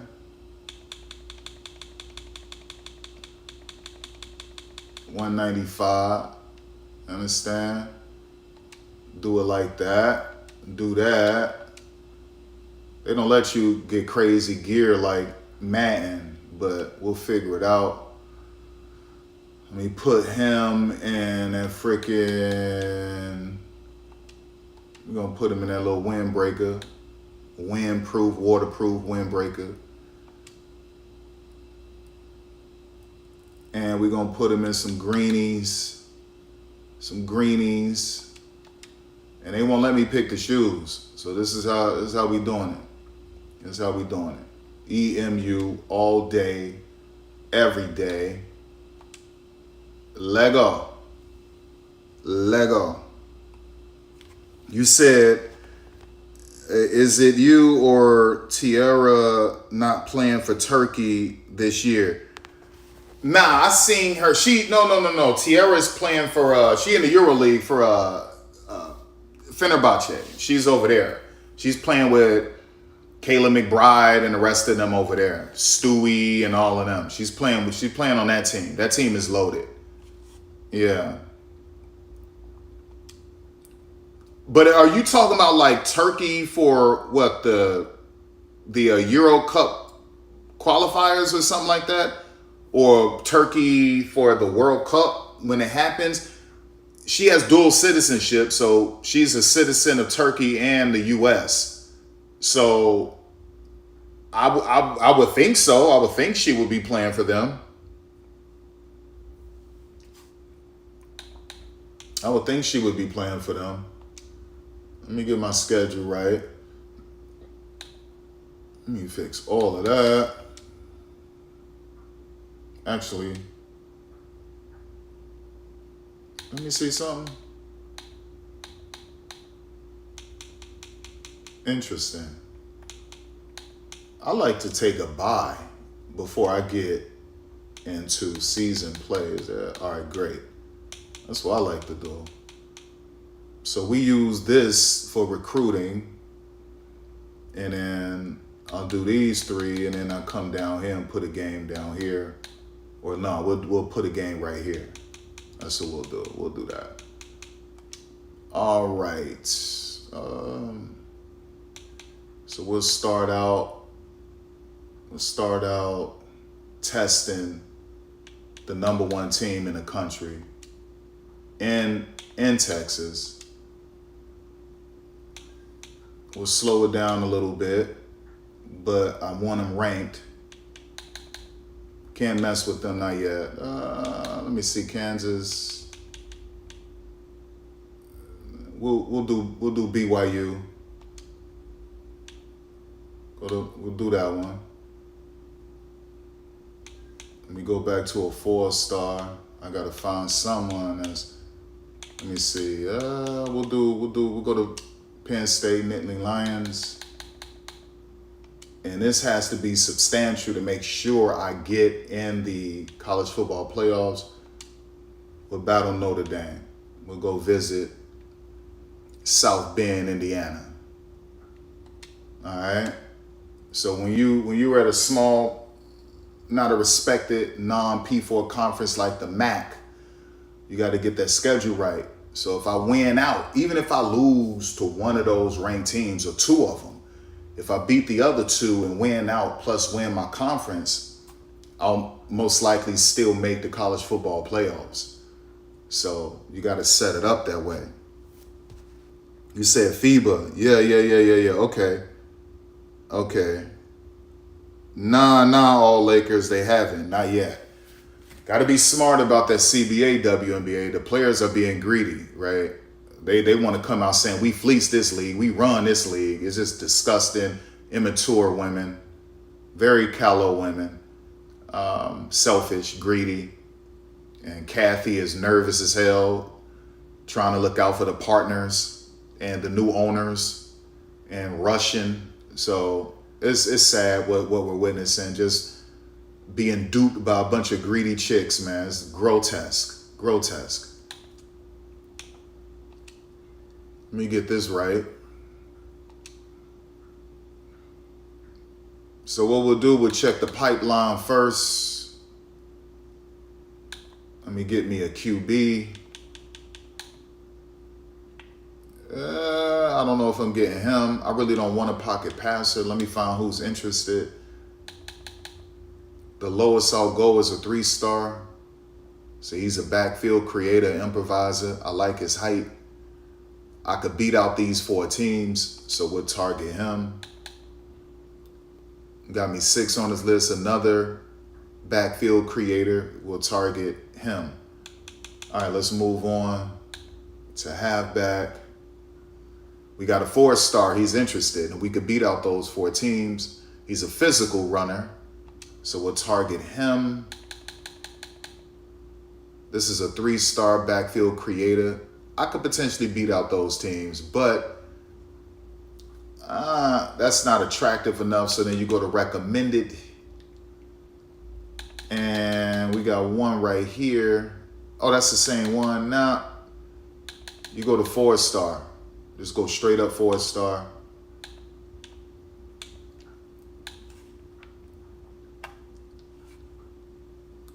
I could beat out these schools. But this is another sort of physical dude. North and South mean he's physical and he's not all that fast. So he'll have good vision. He'll be tough. He'll be physical. He'll be solid, but he's not fast. And his agility won't be great. A backfield threat, which is great, and he can also catch. Yeah, see, I don't need these contact seekers. I already got one. But I'm not going to be able to get this dude. Well, wait a second. I can get this dude. I can beat out these teams, so we'll target him. I'm only going after 2 halfbacks. Fullback, you just go to 3-star. He want to come here. Oh no, what am I doing? Yeah. He kind of light, but at least I know I could get him. Yeah, he could do a little bit of everything. Man, he could do a little bit of everything. This is the one I really need, a blocker. But he's about to go to San Antonio. So I'm not going to get him. I love the name. I love that name. All right, so we're going to go after him. You're going to go after him. If y'all got any questions, let me know about whatever. We could talk about it, but all right. So let me go back to my pipeline. Let me do interested. I know I don't do anything under 3 stars. We're not doing that. I could challenge for this dude. You need a physical receiver. I'll go after him.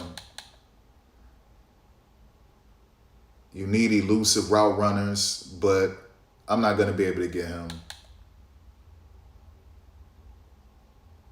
little bit too short for me. 5'7". I can't do that. Damn, this dude 5'6". Jesus.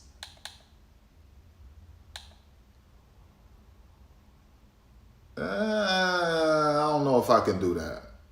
Let's go to recommended.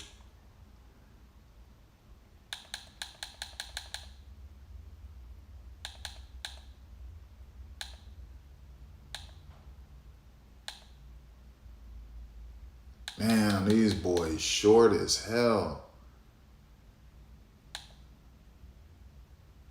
Jesus. All right, let's go after a nice little 4-star. Let's go find one. Okay, I can, now, I don't know. LSU, that's crazy. I can't beat out LSU. I'm not even messing with him. Nah, I'm not going, well, if I could somehow get past LSU, because they're at the bottom, I could beat out TCU and USC. That's doable. Let me target him.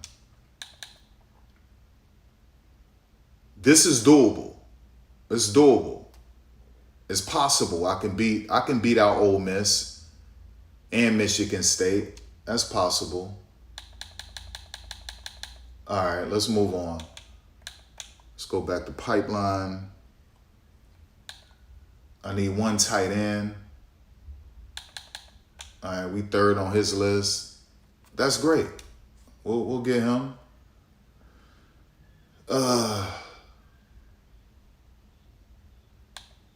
OT, offensive tackle. Raw strength, 6'7", 280. I'm not mad at that. I like the height. We'll target him. He's more well-rounded, but we're not going to be able to get him.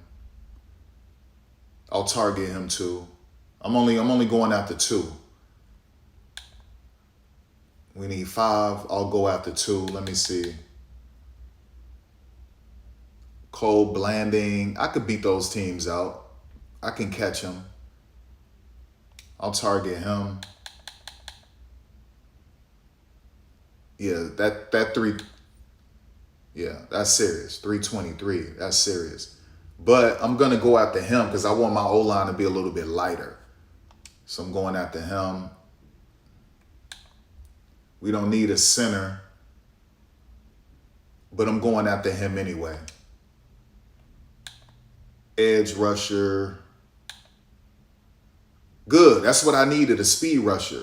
Martin McGriff, 6'3", 231, perfect. All right, we're number 1, pure power. I might as well go after him. But that just means he's slow, right? So I'd rather take my chances with this dude, you understand? Because at least he's a 4-star, and we're third on the list. I like him. He's taller. He weighs more. If I'm going after pure power, you got to be much taller. And I don't need any more edge, so we'll leave those alone. I'll try a defensive tackle if it's nice. That's interesting. A speed rusher that's 303 pounds but only 6 feet tall. Interesting.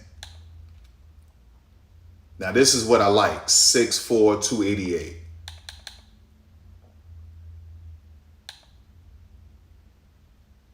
And I need a gap specialist, so we'll go after him. All right. Dawn, you said, I think it's too soon to make any conclusions about what CC does or doesn't do in the offseason. It's not too soon. Because this is 2 years in a row, right? So let me pause this right here, this recruiting right here. Let me talk to you, Don. It's not too soon. Can be too soon. This is a pattern. So we're getting into idiosyncrasies here. This is a pattern, Don.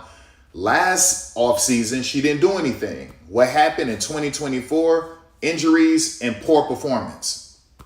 This offseason, she didn't do anything. She did what she did last offseason. She did some individual drills, some light workouts. In terms of getting stuff in, they started letting her run 5x5. They claim, we didn't see it, but they claim they did, with some Pacers practice players, but they had her in bubble wrap because they didn't want her to get injured, and everything is scripted. And I mean, she's been making money, doing her brand, selling stuff, commercials, Colts games, Pacers games, concerts, Taylor Swift, Travis Kelce. That's all of that. That's what Caitlin's been doing. She got in a nice little light practice work with Team USA the first time, less than a week. Went back to making money, charging $200,000, speaking engagements, all that, 100,000 virtual. And then here comes the qualifiers and 4 ridiculously terrible teams. She's been inconsistent in terms of three-point shooting, but she's been consistent with a funky handle, funky defense, terrible 50-50 game, and funky passing. Okay? And that's just the reality. And those are 4 terrible teams. And her conditioning isn't good, and that's the reason why. So had she played an athlete to limited, she would have played against 32 of them were flat out WNBA players. The other 8 they used to be in the WNBA. So she would have played against great high quality talent. They also played back-to-backs in athlete to limited. It's just 4 weeks. And she would have been able to really sharpen things and polish things. Her conditioning would have been great. Or she could have went to Australia, which is considered the second most competitive league in the world. Or she could have went to one of the teams in the Euro League, or she could have went to China. Caitlin decided not to do that 2 years in a row. And we're witnessing that against 4 of the worst teams in the world where she's inconsistent. Okay. And that's just what it is. So let's get back to this. All right. Cornerback. Well, wait a second. Outside linebacker. Okay, great. So this is a smart dude. I can potentially use him as a weak side and a middle linebacker, a Mike. And that's great. We're number 1. Lurker. Lurker means he's fast and he has coverage ability, which is what I want. So we got to go after him. It's another smart guy, but signal callers normally, they're not slow, but they're not as fast as lurkers. So what I'll do, let me go to a 4-star. Let's get that out of the way. I'm not going to beat out those teams. I can beat these teams. If I can get past Texas, if I can just get past Texas, I'll be fine. Let me see about this guy. Yeah, this is tough. And the fact that he's from Maryland, so Virginia, DMV, and then Maryland is going after him, I don't think that's realistic. I would love that dude because that means he's fast and he can cover. He's got good zone coverage. So I'm going to have to try him, although it looks like he might be choosing Boise State. None of this looks realistic. Listen, if I can get past Texas, I can catch Boise. I can catch Boise because he's all over the place, right? He's in Idaho, Tulane, he's in Louisiana, right? You talking about Air Force, Army, right? So then Texas, staying at home isn't an issue for him, right? Being close to home, proximity to home, that's not an issue. So I think I might be better off targeting him. All right, so we'll move on. Let me look at a mic. Let me go to Pipeline. All right, Grace. Grace says Tierra plays. Yeah, like I said, she signed a season-long contract. They pay the bigs very well, unlike the guards, except for Angel McCautry. She made $1 million one season. Yeah. Tierra's over there. And but will she play in the FIBA World Cup for Turkey? I don't know,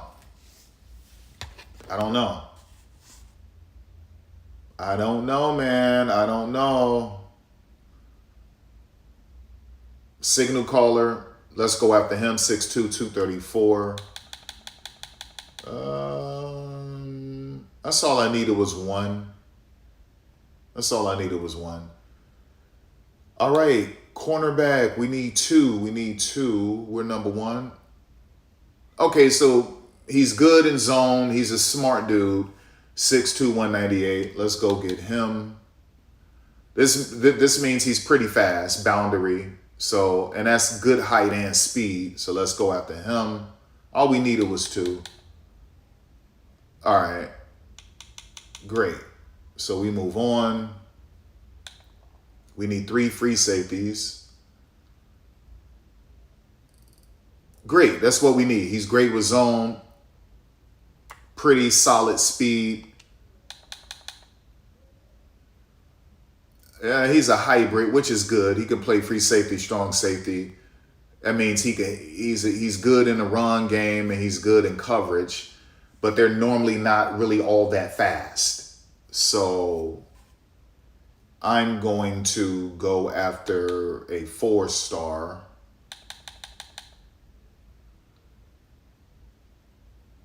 Yeah, I mean, listen, he's all over the place. So staying in Colorado isn't all that important to him because you see Louisiana, you see New York, you see Georgia, you see California. If I could somehow, I don't think I'll beat LSU. I don't know. That's kind of risky. I'll come back to him, though. We'll come back. Yeah, I mean, LSU trying to clean up, man. Look at LSU. LSU trying to get them all. This might be the safest one right here. But I don't know, Georgia. Am I really going to beat out Georgia? I don't know about that. I think we got to go back to these 3 stars.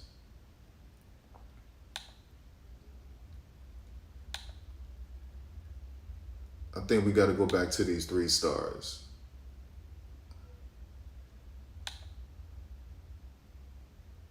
Damn, son. I love that height. But I'm 7th on the list. I'm going after him. Like that height, I gotta have that. All right, we're only gonna target 2. Go to strong safety. Grace, wait a second. Grace says waiting on the selection Sunday show. Yeah, absolutely. I'll actually show that one when it comes on. So I'll show that. Dawn, I think it starts at 8. So we got 40 minutes. Dawn says, hey, CFWB, look for a flight to Puerto Rico. Very few options for non-stop flights. So you're going to Puerto Rico? I'm not going to Puerto Rico. But it looks like you're going to go to Puerto Rico. That's amazing. That's amazing. Grace says, I think she will play for FIBA World Cup unless she becomes all-star this season. Yeah, that'd be great. That'd be great to see Big T do that. Turkey could really use her. They really need her, seriously.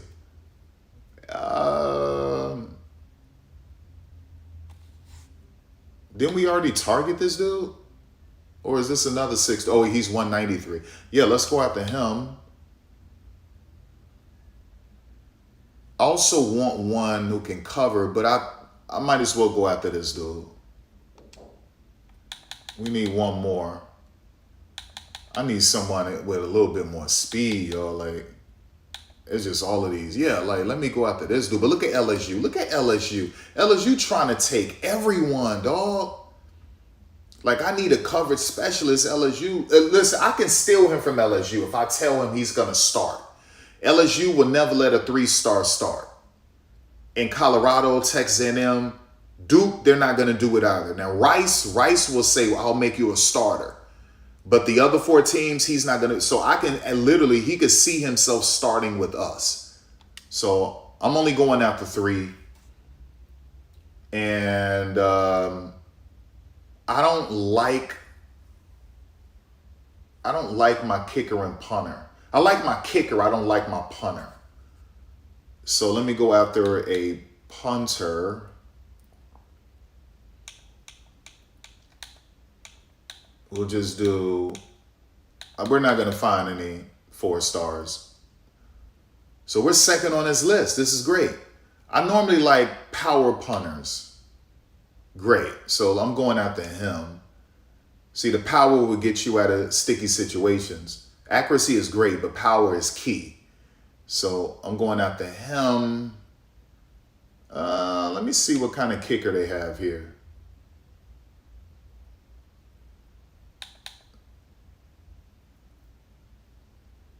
Man, I like that height, Nicholas. I like that height. I'm going after Nicholas. Do you have any 4-star kickers? Let me see. No 4-star.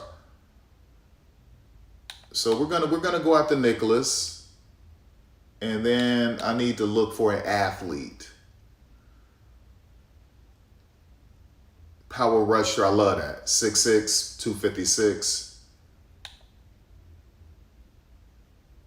Okay, so obviously he would be an offensive lineman. I just don't like the height. All right, this is a wide receiver, 6'2", 224, and he can potentially play tight end. This is amazing. 6'2", 224. This dude is extremely solid. So I can use him as a fullback. I can use him as a physical wide receiver, and I could use him as a tight end. So I'm going to go after him. And let me see. This is a tight end, 6'5", 241. That's serious. And I can also use him as a physical receiver. So we're going to target him as well. So I got my 35. And now I just have to offer them contracts. Okay, let me read this. Grace says, anyone watch USA 3x3? I saw them beat the Netherlands, but they lost in the semifinals. They won bronze. That's crazy. I did see that they lost. I just haven't been watching them. I've been mainly just paying attention to these qualifiers. Yeah, so that's kind of wild. You know, you got freaking Alicia Gray and you couldn't do anything. That's because they keep freezing out Lexi Hall.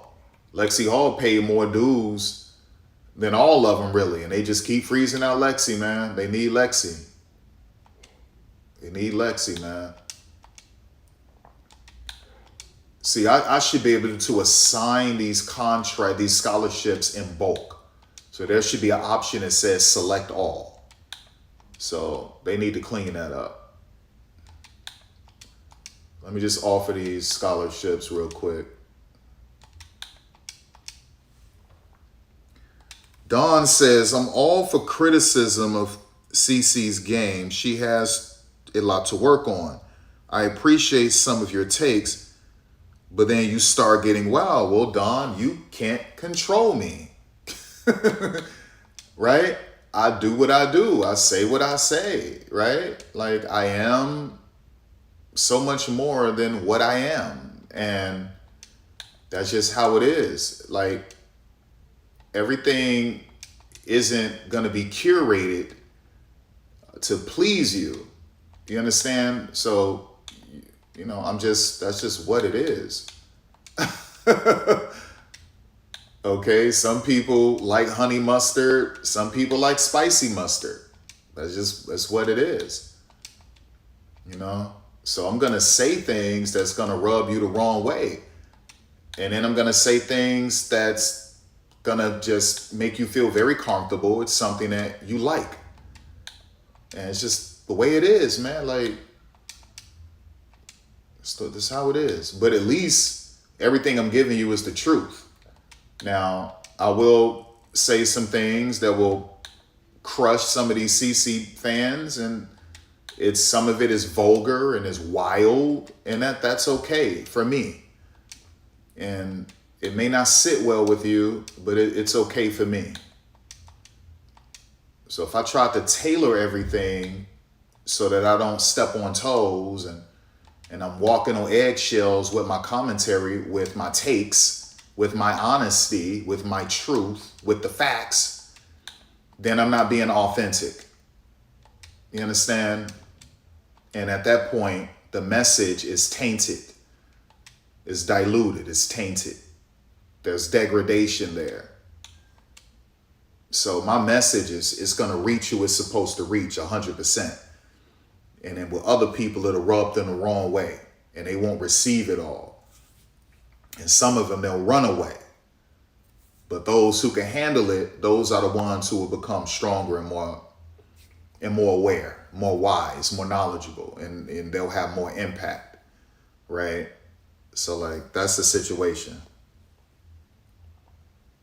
That's the situation. So I got that out of the way. Let me get my coach right. I got 110 points to use. That's because I pre-ordered this game. So every time you start a new one, they'll give you more those points. I think they should give you 200. So anyway, I am a tactician. So let's go here. Let me get this offensive line out of the way. That's the number one thing. Let's get that out of the way. Then we got to go get these safeties out of the way, these DBs. Okay. Then we got to do that D-line.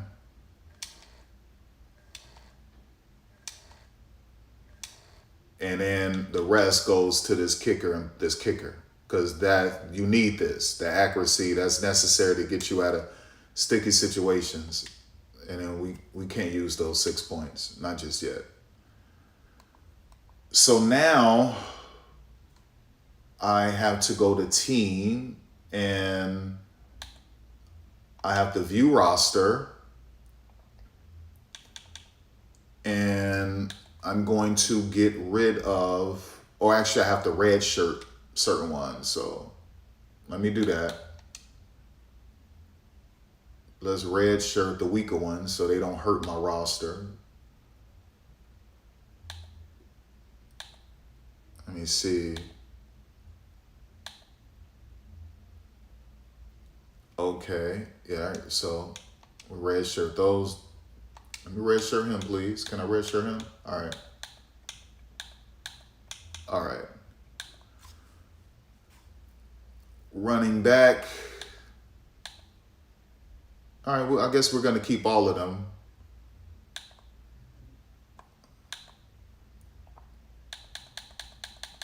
Get him out of the way. Get him out of the way. So I'm just, listen, I'm trying to red shirt anyone who's super low level. That way they're not on the field to cause mistakes.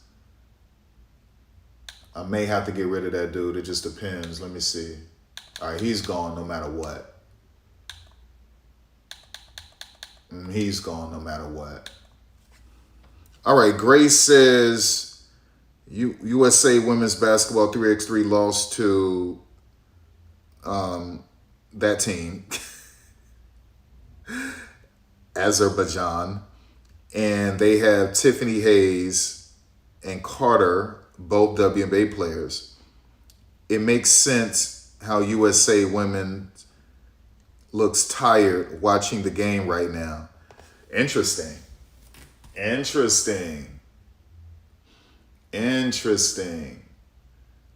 All right, hold up. So I can't necessarily get rid of all of these dudes, but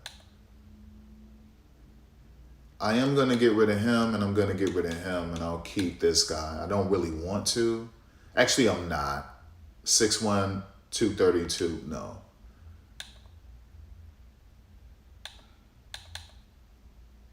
No. I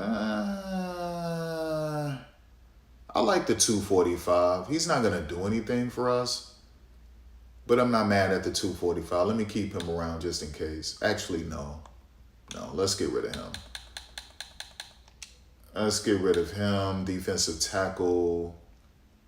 All right, that's my edited guy. Let me see. Boom. Obviously, we keep him. Yeah. Let me see. So I wish I can get rid of these two dudes. We keep him. I'm just going to keep all of these defensive tackles. Get the hell out of here. I don't like his last name. I think that's very disrespectful, so we're getting him out of there. And Abdul, you're gone. Okay. Boom, boom, boom, boom, boom.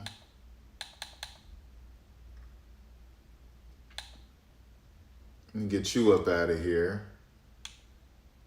Getting you up out of there too.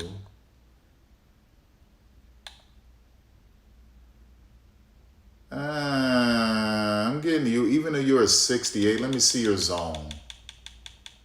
Let me see your zone. Where's your zone? Where's your freaking zone? Yeah, like, no, you don't have man coverage either. I'm getting you up out of here. So, let me get you up out of here. And I'm getting you up out of there too. And let me see. I'll keep you because of your, I'll keep all three of you dudes. So we'll keep all three of you. Obviously he has to go. And he has to go. Now, let me do the depth chart.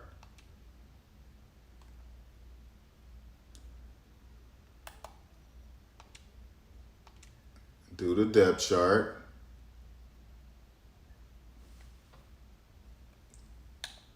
I'm not worried about any of this stuff. I just want to make sure that I got these ends right. Okay, Chaz. No. No. Joseph. I need Joseph. I'll put you right there. I'll put you right there.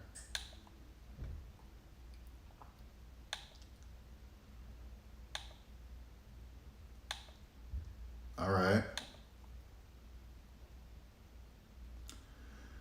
No. So you don't always go by overall. You go by coverage. Okay, he has a 73 zone. All right, so he has to stay. I don't like his speed, but we're going to keep him there. Let me get you up out of here. And we're going to put Marco there. Let me go to Mike. All right, 78, 76. Let's get you up out of there. We're going to put... I like the man off of Andrew. So we're going to put Andrew there. Let's go to Will. Oh, Andrew is there. All right, let me take Andrew off. Put Zach there. The Will. Get you out of there.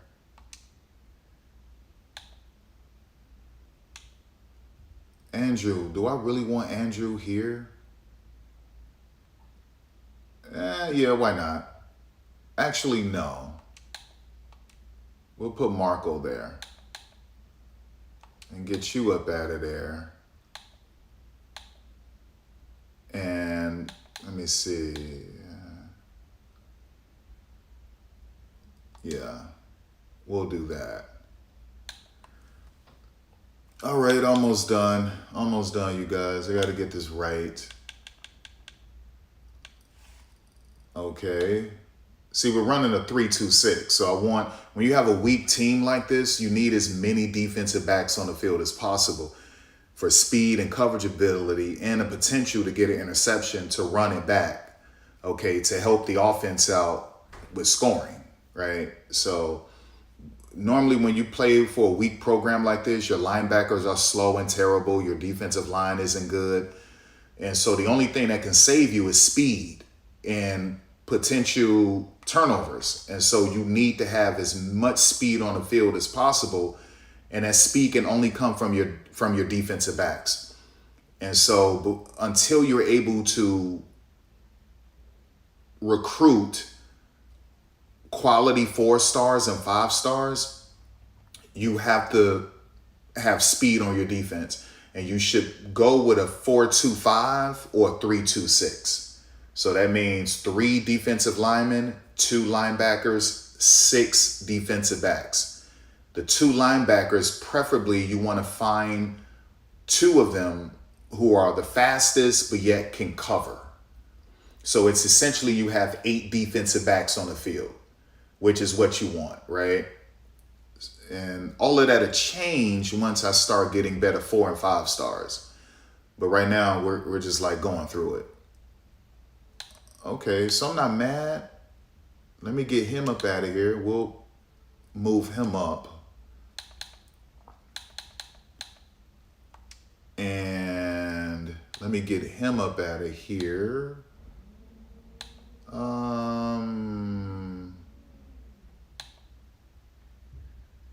I think I'm gonna move him up.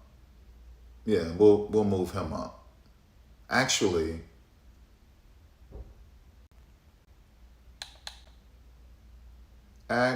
we're gonna move him up. Even though he's slow, we're still gonna move him up because he can cover. All right. Just let me go to free safety. Obviously, he has to go. And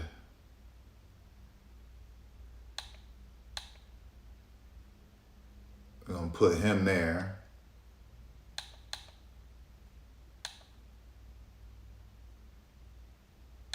Take him off.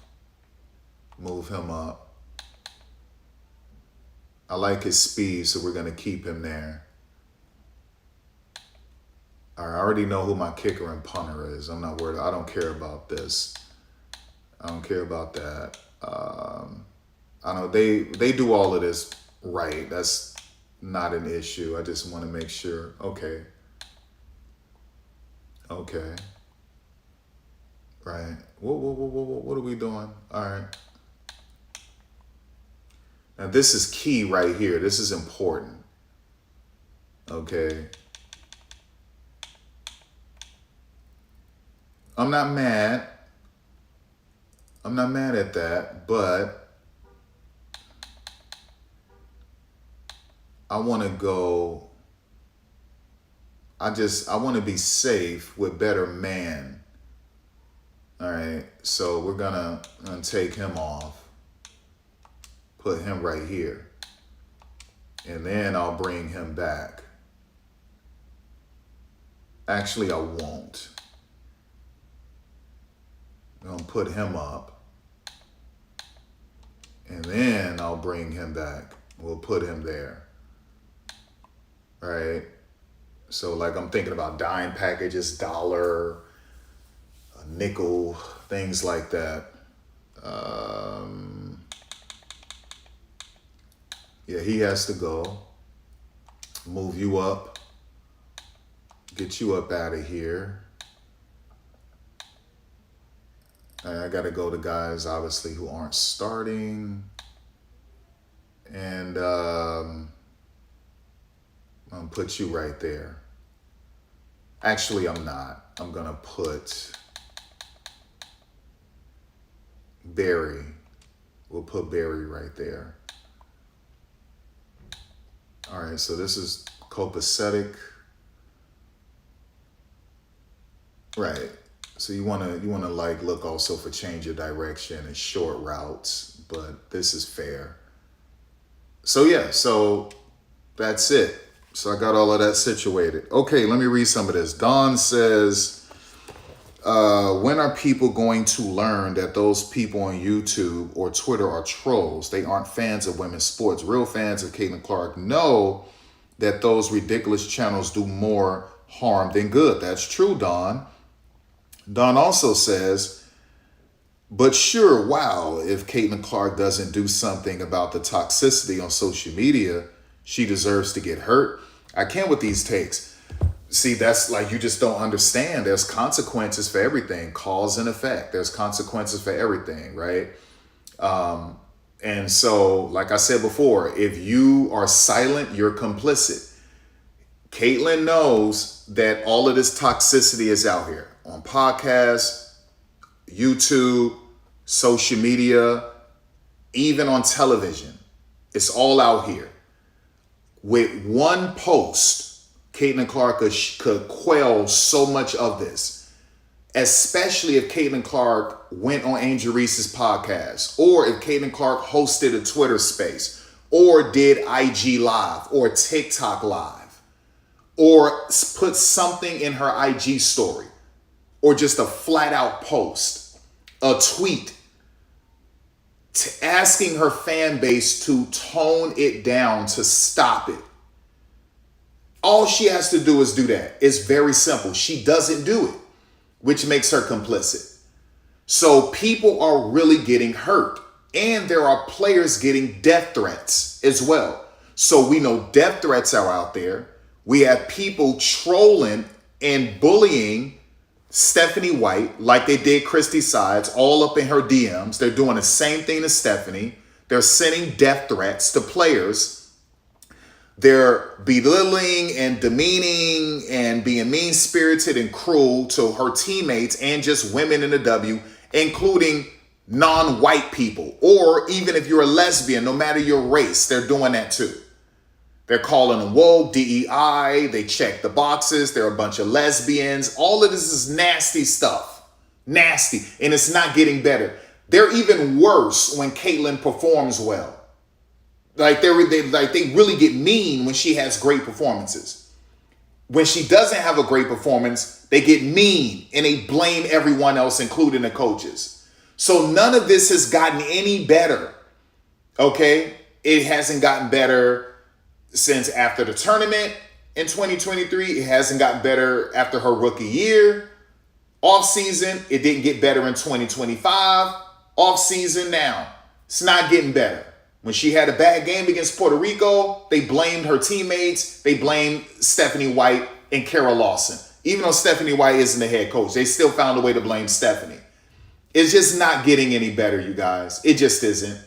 Okay, so that means that the woman who is the one that they're pumping up, she's the leader of her little fan base. She has to come out and say something. If she doesn't say something, she's complicit. And there are people getting hurt.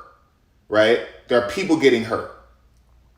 And that means that the way the creator sees it, the way the angels see it, the way the universe sees it, we got to do something about it. And one thing we can do about it is to punish those who are complicit. To whom much is given, much is expected, much is required. And sometimes you have to do the uncomfortable things. Okay? You may not think that you are responsible, but you do hold some of that. You should hold yourself accountable even more. Okay, you should bear some of that as well. And she doesn't think she has to, and so she'll be punished for it. She'll be judged for it. That's the reality. That's just the way this thing goes. Okay, there are real people who are being hurt by this, and Caitlyn isn't doing a damn thing about it. All she has to do is one post. And she could silence a lot of this, and she doesn't want to do it because she don't want to step on toes and potentially lose fans, which sort of hurts her in terms of a following, brand, all of those things, opportunities. And so she doesn't want to step on toes.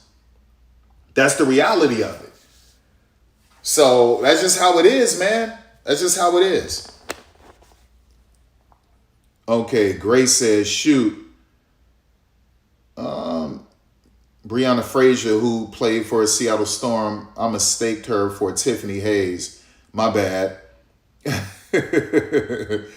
Yeah, I haven't been watching. I've just been paying attention to the qualifiers. And I've been watching highlights of the Euro Cup on YouTube. So I've been watching some highlights on the Euro Cup. I tuned in and watched one half. I believe it was Croatia.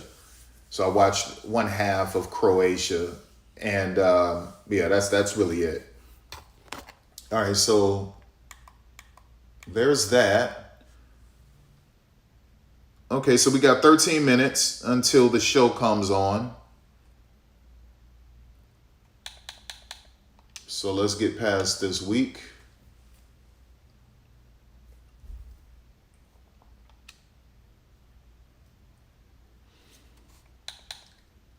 All right. So I use this week to recruit. So I'll go position by position. They only give me 400 points right now, so I can't send a house. If I sent the house, I can get them. So you got to balance this stuff out. So right now, the main ones that I want, actually, let me go after the 4 stars. Let me go after the 4 stars first. And I'm gonna contact family and friends.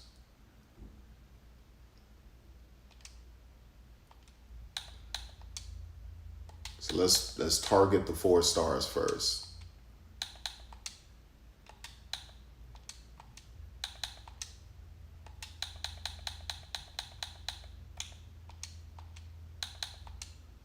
Points are getting low, hours are getting low, but it's necessary.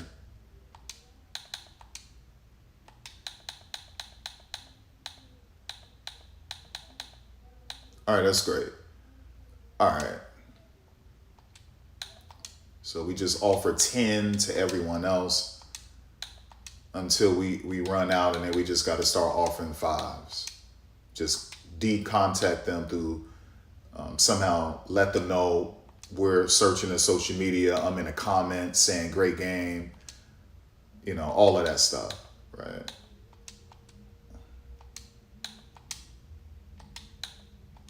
They at least want to know that you're paying attention.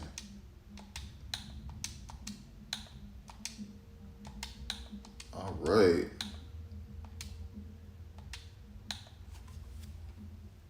Hold up. Did I do? All right, let's go. Almost done. Almost time for ESPN, baby. Almost time.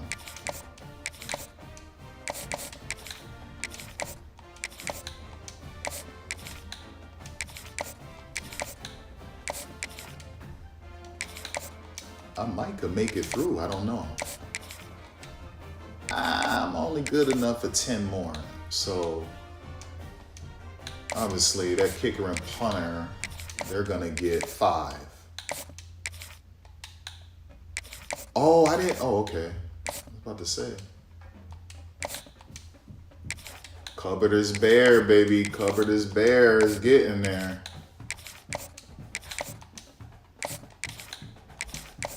Oh, man.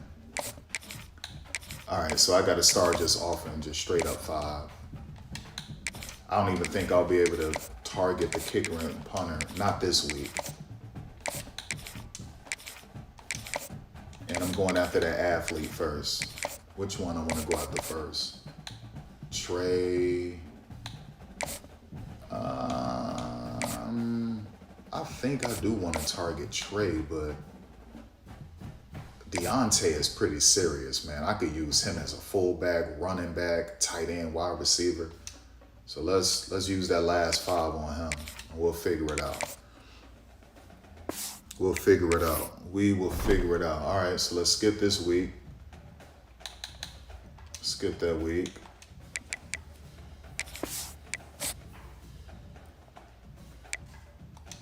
We're moving up the list, moving up. First game is against Texas. I got 50. And that's because he locked my school out. But he'll come back.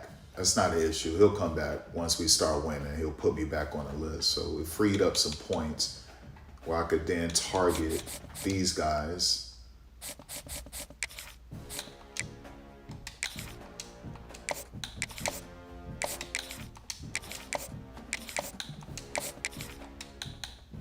Which is great. And I got 10 points, and I want to give that to, actually I want to Let me just target these two quarterbacks. Just let them know I'm still paying attention. I'm in the comment section, or I just retweeted or reposted something you did. Just let them know, oh, he's paying attention. All right, so see what happened. Okay, top 25. That's the top 25. Nothing going on with the conference standings. Cecil Powell got player of the week. Heisman watch. Fernando Mendoza looked like he's going to be a Raider IRL. Jeremiah, the other Jeremiah Love. That dude, whichever team is going to get him, that's pretty serious. Jordan Tyson, and then Julian. So, yeah, that's it. That's it. What we got? We got 7 minutes left. 7 minutes. 7 freaking minutes. Okay, by the numbers, they're destroying us. 92 overall to my team, 70. 91 overall offense to my team, 71. 94 defense rating to my team, 69. But because I edited a defensive tackle and made him 400 pounds and super strong, you'll see, and I edited my 2 defensive ends and made them tall, lanky, and really fast with finesse moves. Okay, so what happens is that in this game, your first season of Dynasty, they allow you to edit only players that didn't get their faces scanned, right? So this guy, Chaz, he was really a right tackle, okay? You see his number 69, you see his fat face, he was really a right tackle. I had 3 players who didn't get their faces scanned, and those are the only ones they will ever let you edit. Some teams have only one dude who didn't get his face scanned. They'll let you edit him. Some teams, everyone got their faces scanned. You can't edit anyone. I've never seen a team have more than 3 players without their faces scanned. So it's either 3 or below, 3 or under. So I had 3 dudes who didn't get their faces scanned. They allow you to edit them. They just won't let you edit their face or where they're from, their age, but they'll let you edit everything else. So yeah, as you can see, I made him fast and all of that. He's really a 75, but if you play him at right end, it makes him a 99. But his real rating is a 75. So what you do, you just press Y, okay, and then you go over to more. I need to make him a captain. All right, so you go over to more, and then you go to edit player, right? You go to info, they'll let you change the name. They won't let you in the jersey number, but they won't let you change anything else, right? And they'll let you do all of this. So I got to fix his physique because he really supposed to be lean, no lean. Yeah. And I got to fix his style, not that. Run style, I want him agile, actually lanky.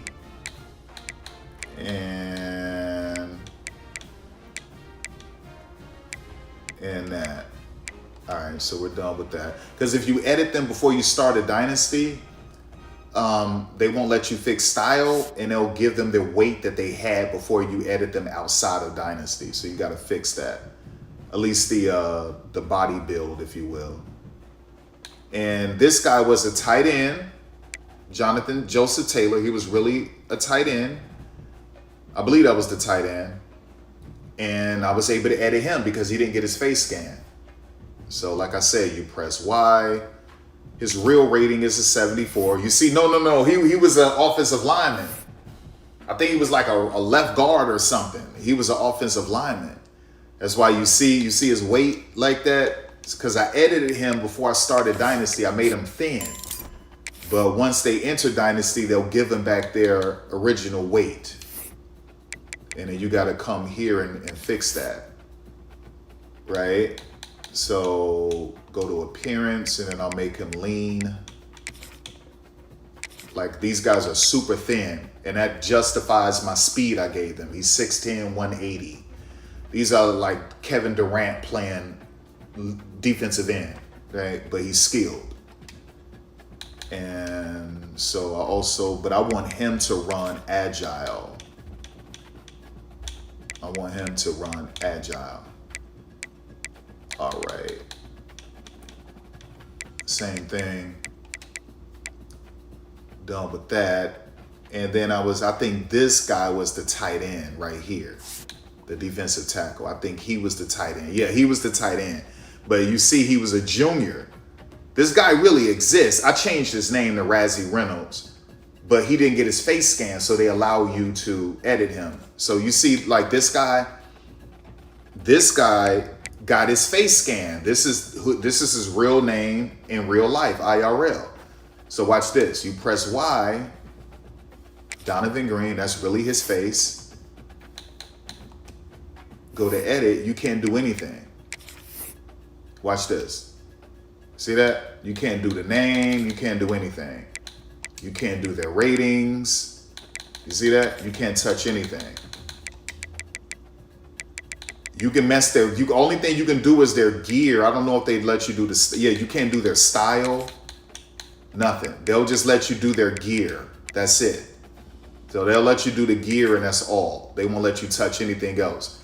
So some teams, everyone got scanned, and so you can't edit anyone, right? But I've never seen a team with more than 3. So he was a tight end, and he's going to leave me after this year. He's going to enter the draft, even though he's a junior. He's going to declare. So I got to fix his weight. You see how they made him thin because he was really a tight end? Let me make him a captain.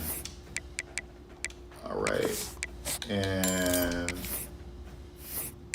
I made this guy strong and powerful.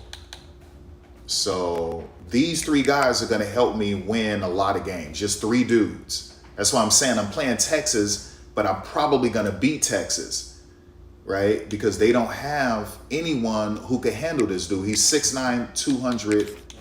He's 6'9", 400 pounds. I have to go to heavy. I made him 6'9", 400 and extremely strong. So, oops. Let me do his running style. Yeah, they don't have anyone who could stop this dude. All right.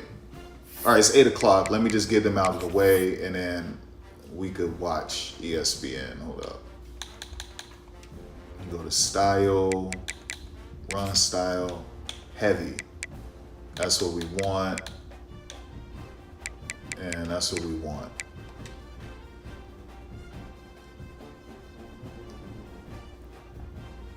All right, so I got my dudes. I got my guys.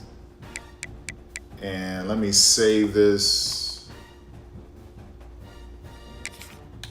We'll just do that.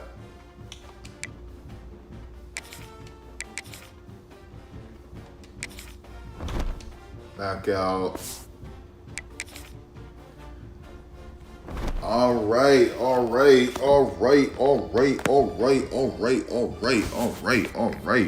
me get out of that.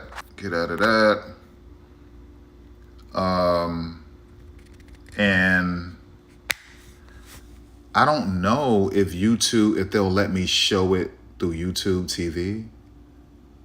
Let's see.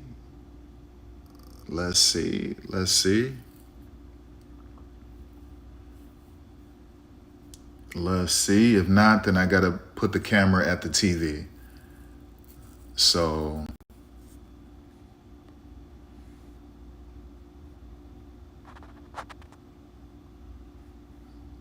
all right, let me go to ESPN.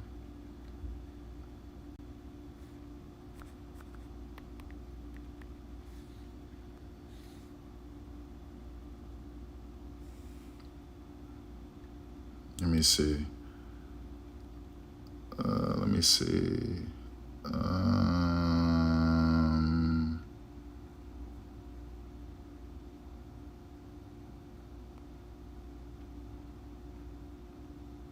Nope. It's not going to do it. It's not going to do it. It's not going to do it, y'all. It's not going to do it. It's not going to do it. It's not going to let me do it. So I have to, I got to, hold on, let me see something. All right, that's not going to work. All right, so I got to do this and do this.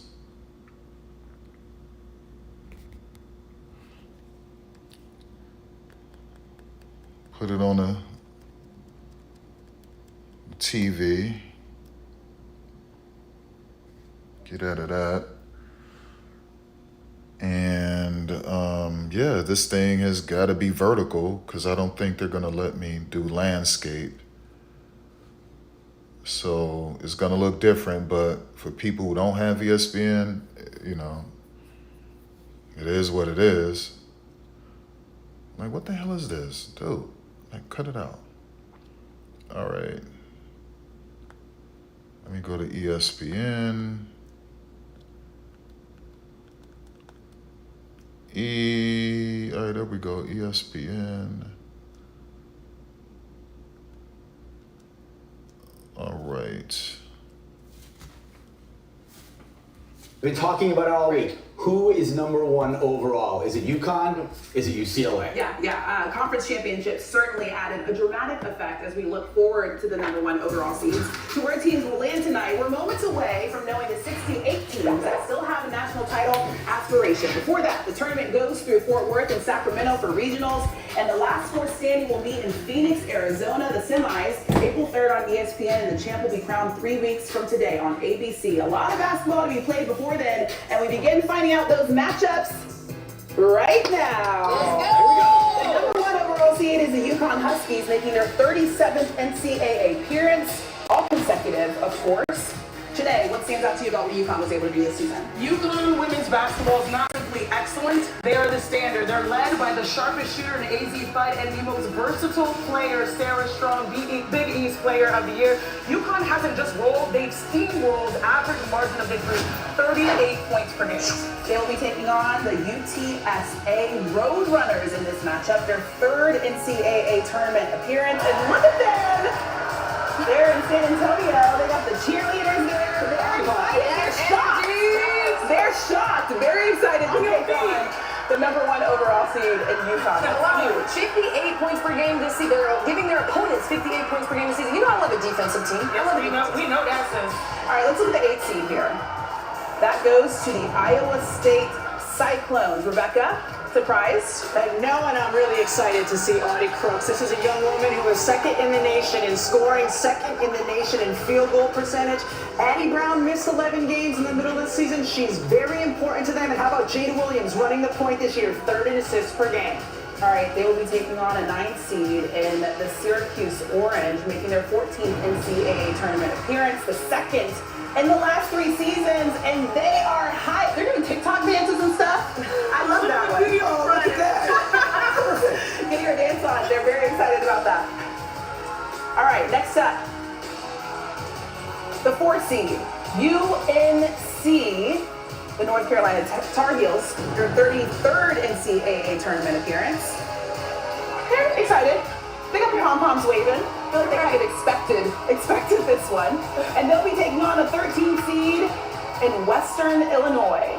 This is their 3rd NCAA tournament appearance, their first since 2017, so it's been a minute since they've been here.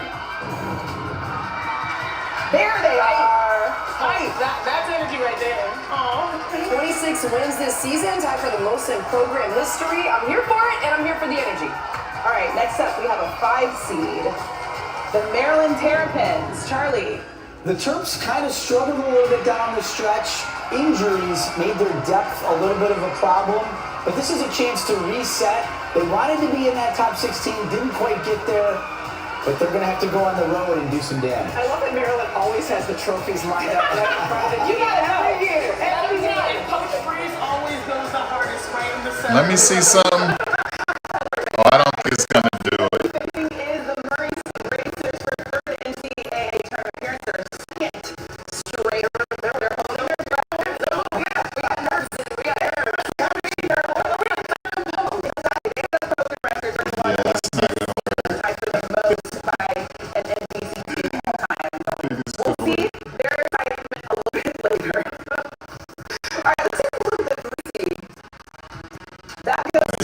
This ain't gonna Ohio State Buckeyes, their 30th NCAA tournament appearance.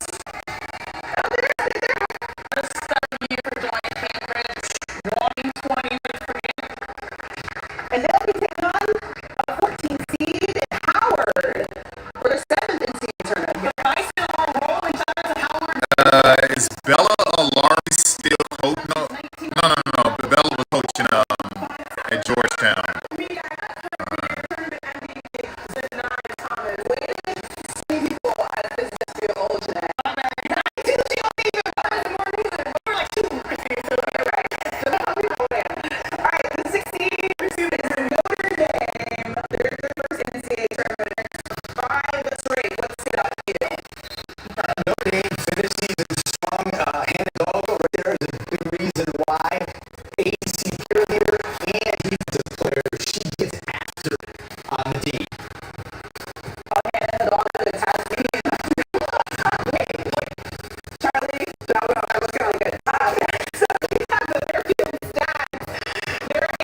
Get your mind out of the gutter.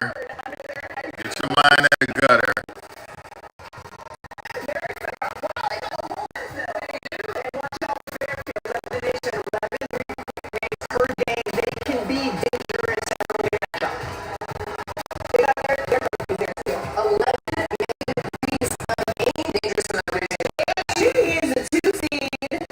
Over at Regional 1, Fort Worth.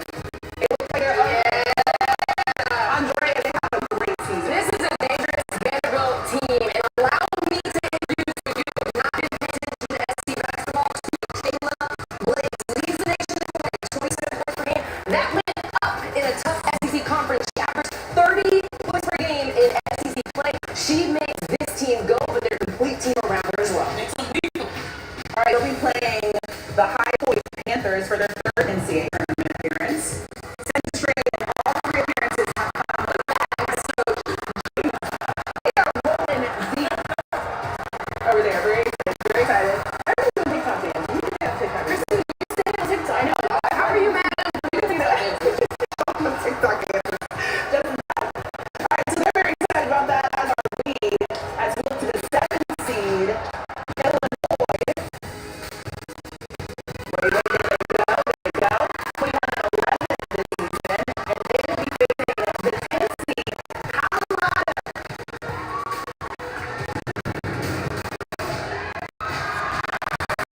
They're also very hard.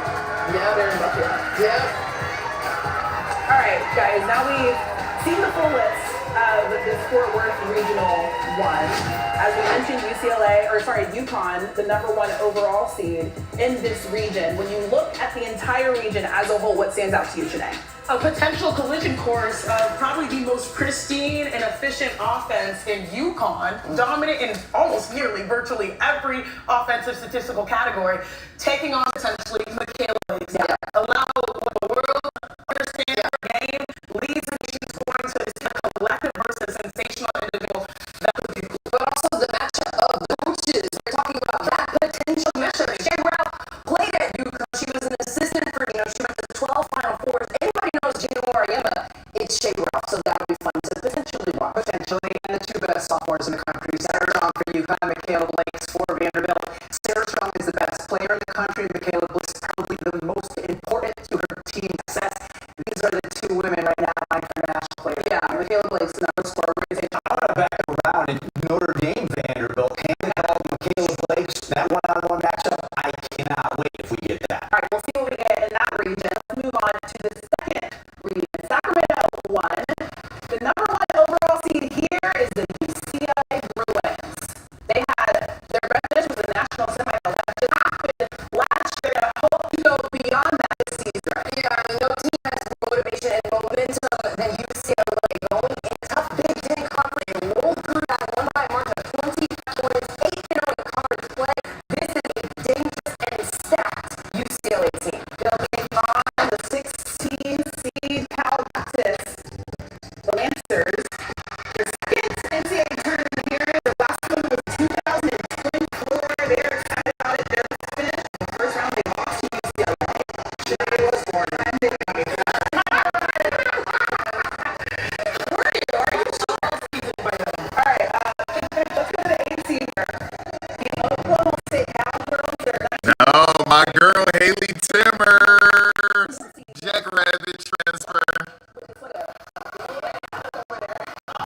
14th NCAA tournament appearance. First Ivy League team to make the tournament in 5 straight seasons. We gotta do another dance, y'all.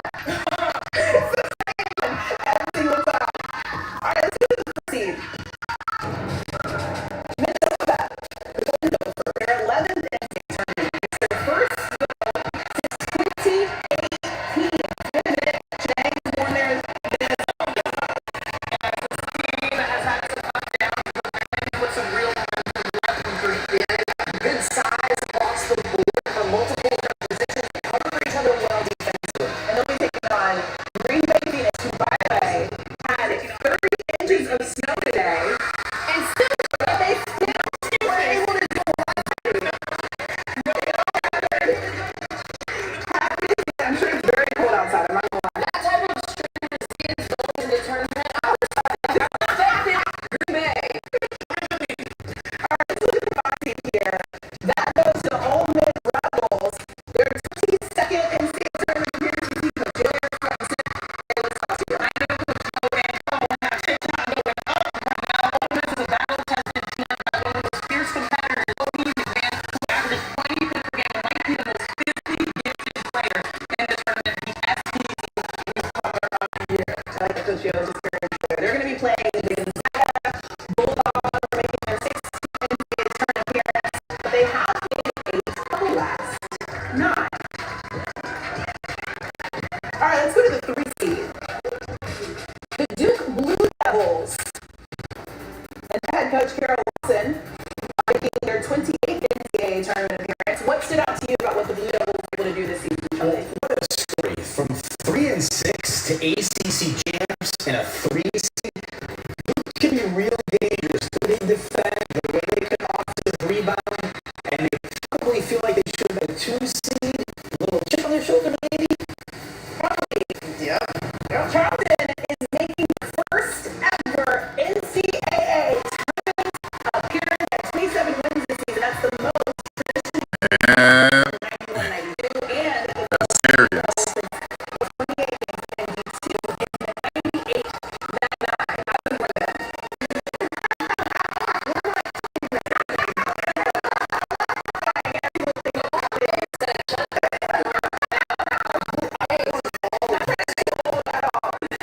than number 6 seed in this region. That is the Baylor Bears, making their 24th NCAA tournament appearance overall.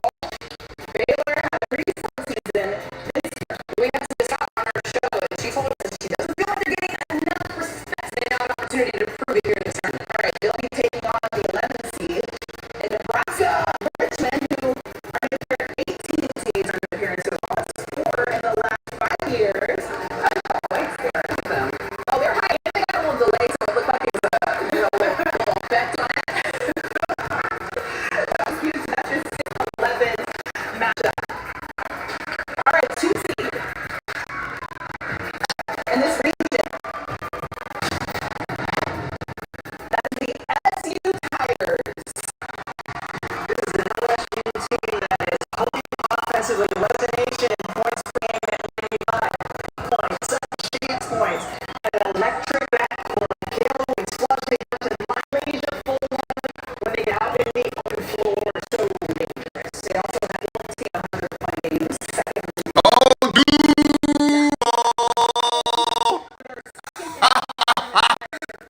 Yeah, let's go. 16. Let's go. Number 7 overall. That is Texas Tech And they were supposed to show my in this region. Dolphins. Don't celebrate what you're talking about. They're a little bit of a delay, but they are excited about making this one. They did not And we had a watch party. 93 will be how far My Dolphins had a watch party. They like cold-blooded what they did to our team, man. for their 14th NCAA tournament appearance. It took that moment away.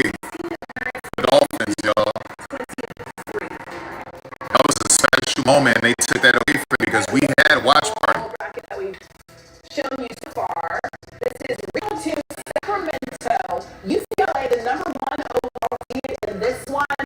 When you look at this region, Andrea, what's up to you? Yeah, looking at obviously a couple of regions to go, but as I look at this one, this might be the chip on your shoulder region. When you talk about UCLA thinks they have a good reason to be the #1 overall seed. SU, former national champions on that team, Duke, current ACC tournament champions. I mean, this is the Ole Miss probably feels like they have a reason to host with the tough schedule that they have. So, Chip, on this region's shoulder would be fun to watch that play. One of the things, if we get chokehold, we have a potential 2-3 rematch, and that would be Duke versus LSU. They played in early December, took a 14-point lead in the first quarter. LSU ends up winning the game by double digits. Duke, as you pointed out, is a much different team now. But one thing, if this happens, both teams have elite rim running post players. Something that I love to watch. Look, I'm just filling out my background already, and I see UCLA and then a strong 2-seed in LSU, a strong 3-seed in Duke. This might be one of the toughest. Yeah, and LSU and UCLA see each other often, and we'll see how that matchup goes. But I think that they go out as the #1 overall spot. Once again, the lead nation in some categories. We have some splits, wins, record, scoring margin, point wins, 3-point wins, 2-point wins, shooting percentage overall from 2 and from 3 to get a point. They also led the country in defensive efficiency. UConn versus the field. We'll discuss that. Defensive efficiency.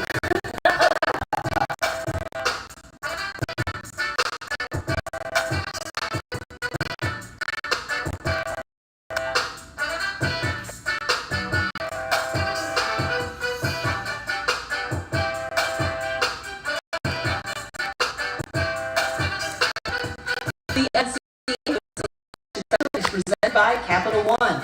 What's in your wallet? Yeah, but they took that moment away. They took that moment away. They took that moment away from them. We had a watch party. We had a freaking watch party, and they absolutely stole that moment. They stole that moment away from my JU Dolphins. And that's cold-blooded. That's cold-blooded. That's cold-blooded, man. Hold up, y'all. I'm not ending the stream. There's a way I could pause it. So hold up.